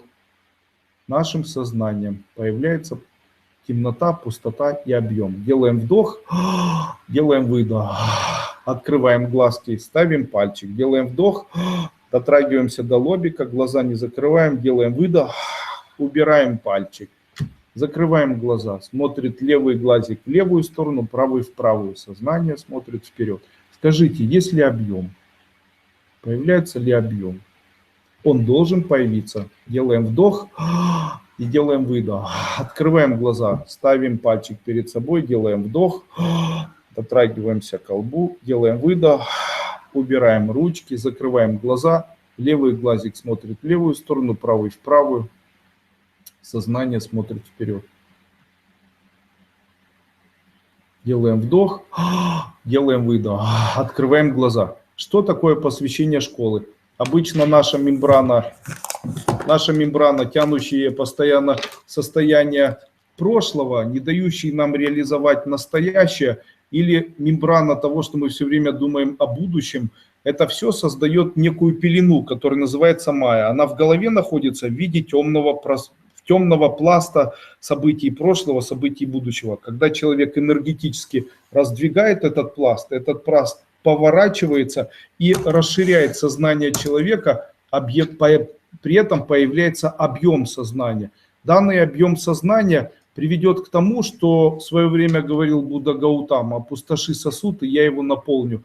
Создает новые идеи в человеческом сознании, а также создает новые образы жизни, убирает у человека состояние бесконечной обусловленности, когда вновь и вновь происходит такая же жизнь, как была и раньше. То есть состояние затишья, состояние стоячей воды, в которой находится человек, изменяется. Появляется динамика в жизни, появляется динамика чувств, появляется динамика мыслей. И это происходит только в том случае, если человек получает от своего учителя посвящение в первую ступень, в случае, если он закончил первую ступень школы Кайлас. С чем вас и поздравляю, дорогие товарищи. Все, до свидания. Я надеюсь, вам понравился наш вебинар. Жаль, что мало, но чтобы вы понимали, мы уже почти 2,5 часа разговариваем.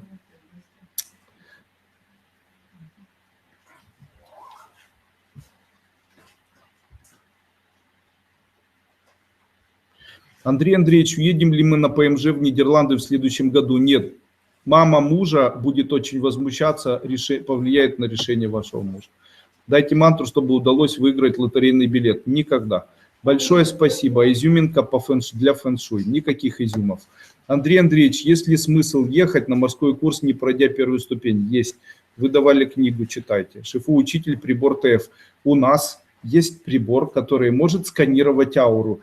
Если вам это интересно, вы можете написать заявку сейчас Евгению, и он вам подробности сбросит в виде видеолекции или видеозаписи. Также можно в YouTube найти прибор-сканер ауры Дуйко. И после этого ТФ-1 называется. И после этого зайти и о нем почитать и посмотреть. Португалия. Будет ли улучшение в этой стране? Да. Андрей Андреевич, выйду ли я замуж? Пользуюсь вашими практиками. С уважением, Лиля, выйдете. Мантру не успела никак не получить. Нужно успевать.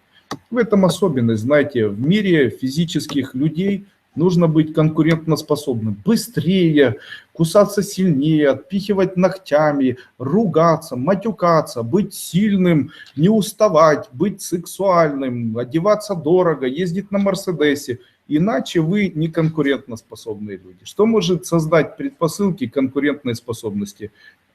Поднимание своей пси-энергии, увеличение ресурса психического, который позволит человеку быть не таким, как все.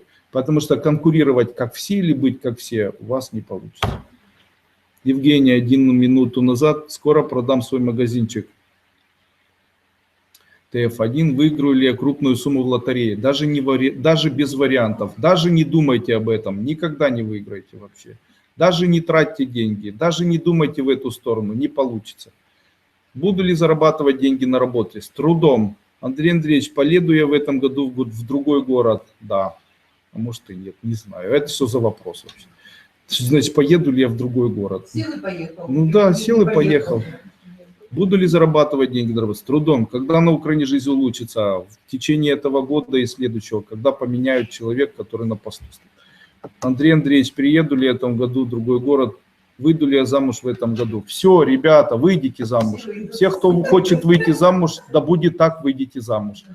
Готова купить первую ступень, обращайтесь к Евгению Дуйко, он здесь находится. Смотрите, здесь есть помощь онлайн. Нажимайте на эту кнопочку «Помощь онлайн» и переходите на помощь. Также можете после того, когда я выключусь, вы можете написать прямо вот здесь «Хочу приобрести первую ступень школы Кайлас», и после этого мы вам отправляем первую ступень школы Кайлас. Ой, боже, пожалуйста, вы уверены? Ой, боже, что оно тут пишет? Скажите, открою свое агентство недвижимости. Зачем оно вам? Смогу ли я попасть на морской курс? Да. Дождусь я когда-нибудь хоть одного внука в этой жизни? Да, все нормально будет. Продам ли я квартиру в апреле? Может и нет, вы представляете? Хотелось бы, конечно. Андрей Андреевич, я скоро продам свой магазин. Не сильно быстро продадите. Спасибо за вебинар. Есть ли практика для осознания себя во сне? В нашей школе мы не практикуем методы работы во сне с собой. Будет ли в Питере встреча одноклассника и когда? Можно будет вас увидеть? Спасибо, извините. Медакадемия проснулась. Андрей Андреевич, добрый вечер. Я не езжу и не общаюсь ни с кем. Это не связано с воспитанием. Дело в том, что друзья, которые обучались со мной в свое время, сделали все для того, чтобы я не мог с ними общаться. И тоже хочу на морской курс. Я приеду, знаете, быстрых, умных обычно не любят, знаете. Андрей Андреевич, подскажите, пожалуйста, какие препараты ТФ приобрести для снижения холестерина? Холестеростопин. Буду ли я успешно в эзотерике? Каждый человек может быть успешный в эзотерике. Муж бросит пить алкоголь.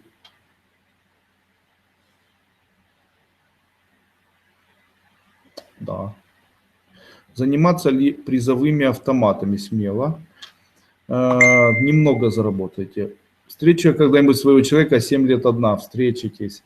Сейчас вы можете написать здесь во время того, когда мы отключимся. Вы можете написать: я совершенно одна, ищу молодого, красивого, холостого, без жены, не секонд-хенд. И после этого выбираете, пишите свой адрес и после этого общаетесь с людьми. Понятно? Если вы мужчина, то тоже пишите: я молодой, холостой, одинокий, разведенный там или наоборот, ищущий любовь там и так далее. Не знаю, в общем, что вы будете писать, попробуйте написать. Все, я желаю вам Я желаю вам успехов, пусть у всех будет получаться встреча любимого человека. Тот, кто болен, пусть выздоровеет, кто не замужем, выйдет замуж, кто не женат, женится, кто страдает в браке, не страдает в браке, у кого нет денег, будут деньги, кто не продаст квартиру, пусть продаст квартиру, у кого не продаст машину, пусть уже наконец-то продаст машину, у кого псориаз вылечит псориаз, и у кого глаукома избавится от глаукомы. Пусть несчастные люди будут счастливыми, и это все связано с одним элементом, и данный элемент называется добродетель. А что такое быть добродетельным? Добродетельным быть – это не то, что мы объясняем с позиции быть добрым. Быть добрым и добродетельным – это два разных элемента. Быть добродетельным – это значит не выделять зла. А выделять зло – это значит кого-то воспитывать, кого-то обучать. И даже дарить кому-то эгоистичную, преднамеренную, свою никому не нужную любовь. А вот возможность быть добрым – это научиться принимать человека с недостатками, где-то промолчать, где-то быть толерантным, где-то быть немножечко спокойным, где-то устаканивать себя, где-то успокаивать себя. Вот это и называется быть добродетельным. Хочу закончить словами. Добрую собаку хозяева гладят, злую собаку бьют. Быть злым – это значит быть злым. Поэтому работайте над тем, чтобы увеличить качество своей внутренней добродетели. Обожайте себя в середине, обожайте как себя, свою семью, с которой вы живете. И только после этого распространяйте свое обожание на окружающий мир. И тогда этот окружающий мир начнет обожать и вас. Таким образом, как говорил Будда Гаутама, всему виной отсутствие добродетели и присутствие невежественности. Таким образом могу сказать, невежественность, возможно, с годами и кармой переродилась, а вот добродетель, по-моему, так и не проявилась. Ну что, я желаю всем развития добродетелей. С вами был Андрей Дуйко, эзотерическая школа Кайлас. Еще раз, сейчас Евгений Дуйко, который находится, еще будет находиться 2-5 минут здесь, вы ему сможете написать заявку на приобретение первой ступени школы Кайлас. С удовольствием вам отправим реквизиты для оплаты. Желаю всем успеха и счастья. Будьте здоровы.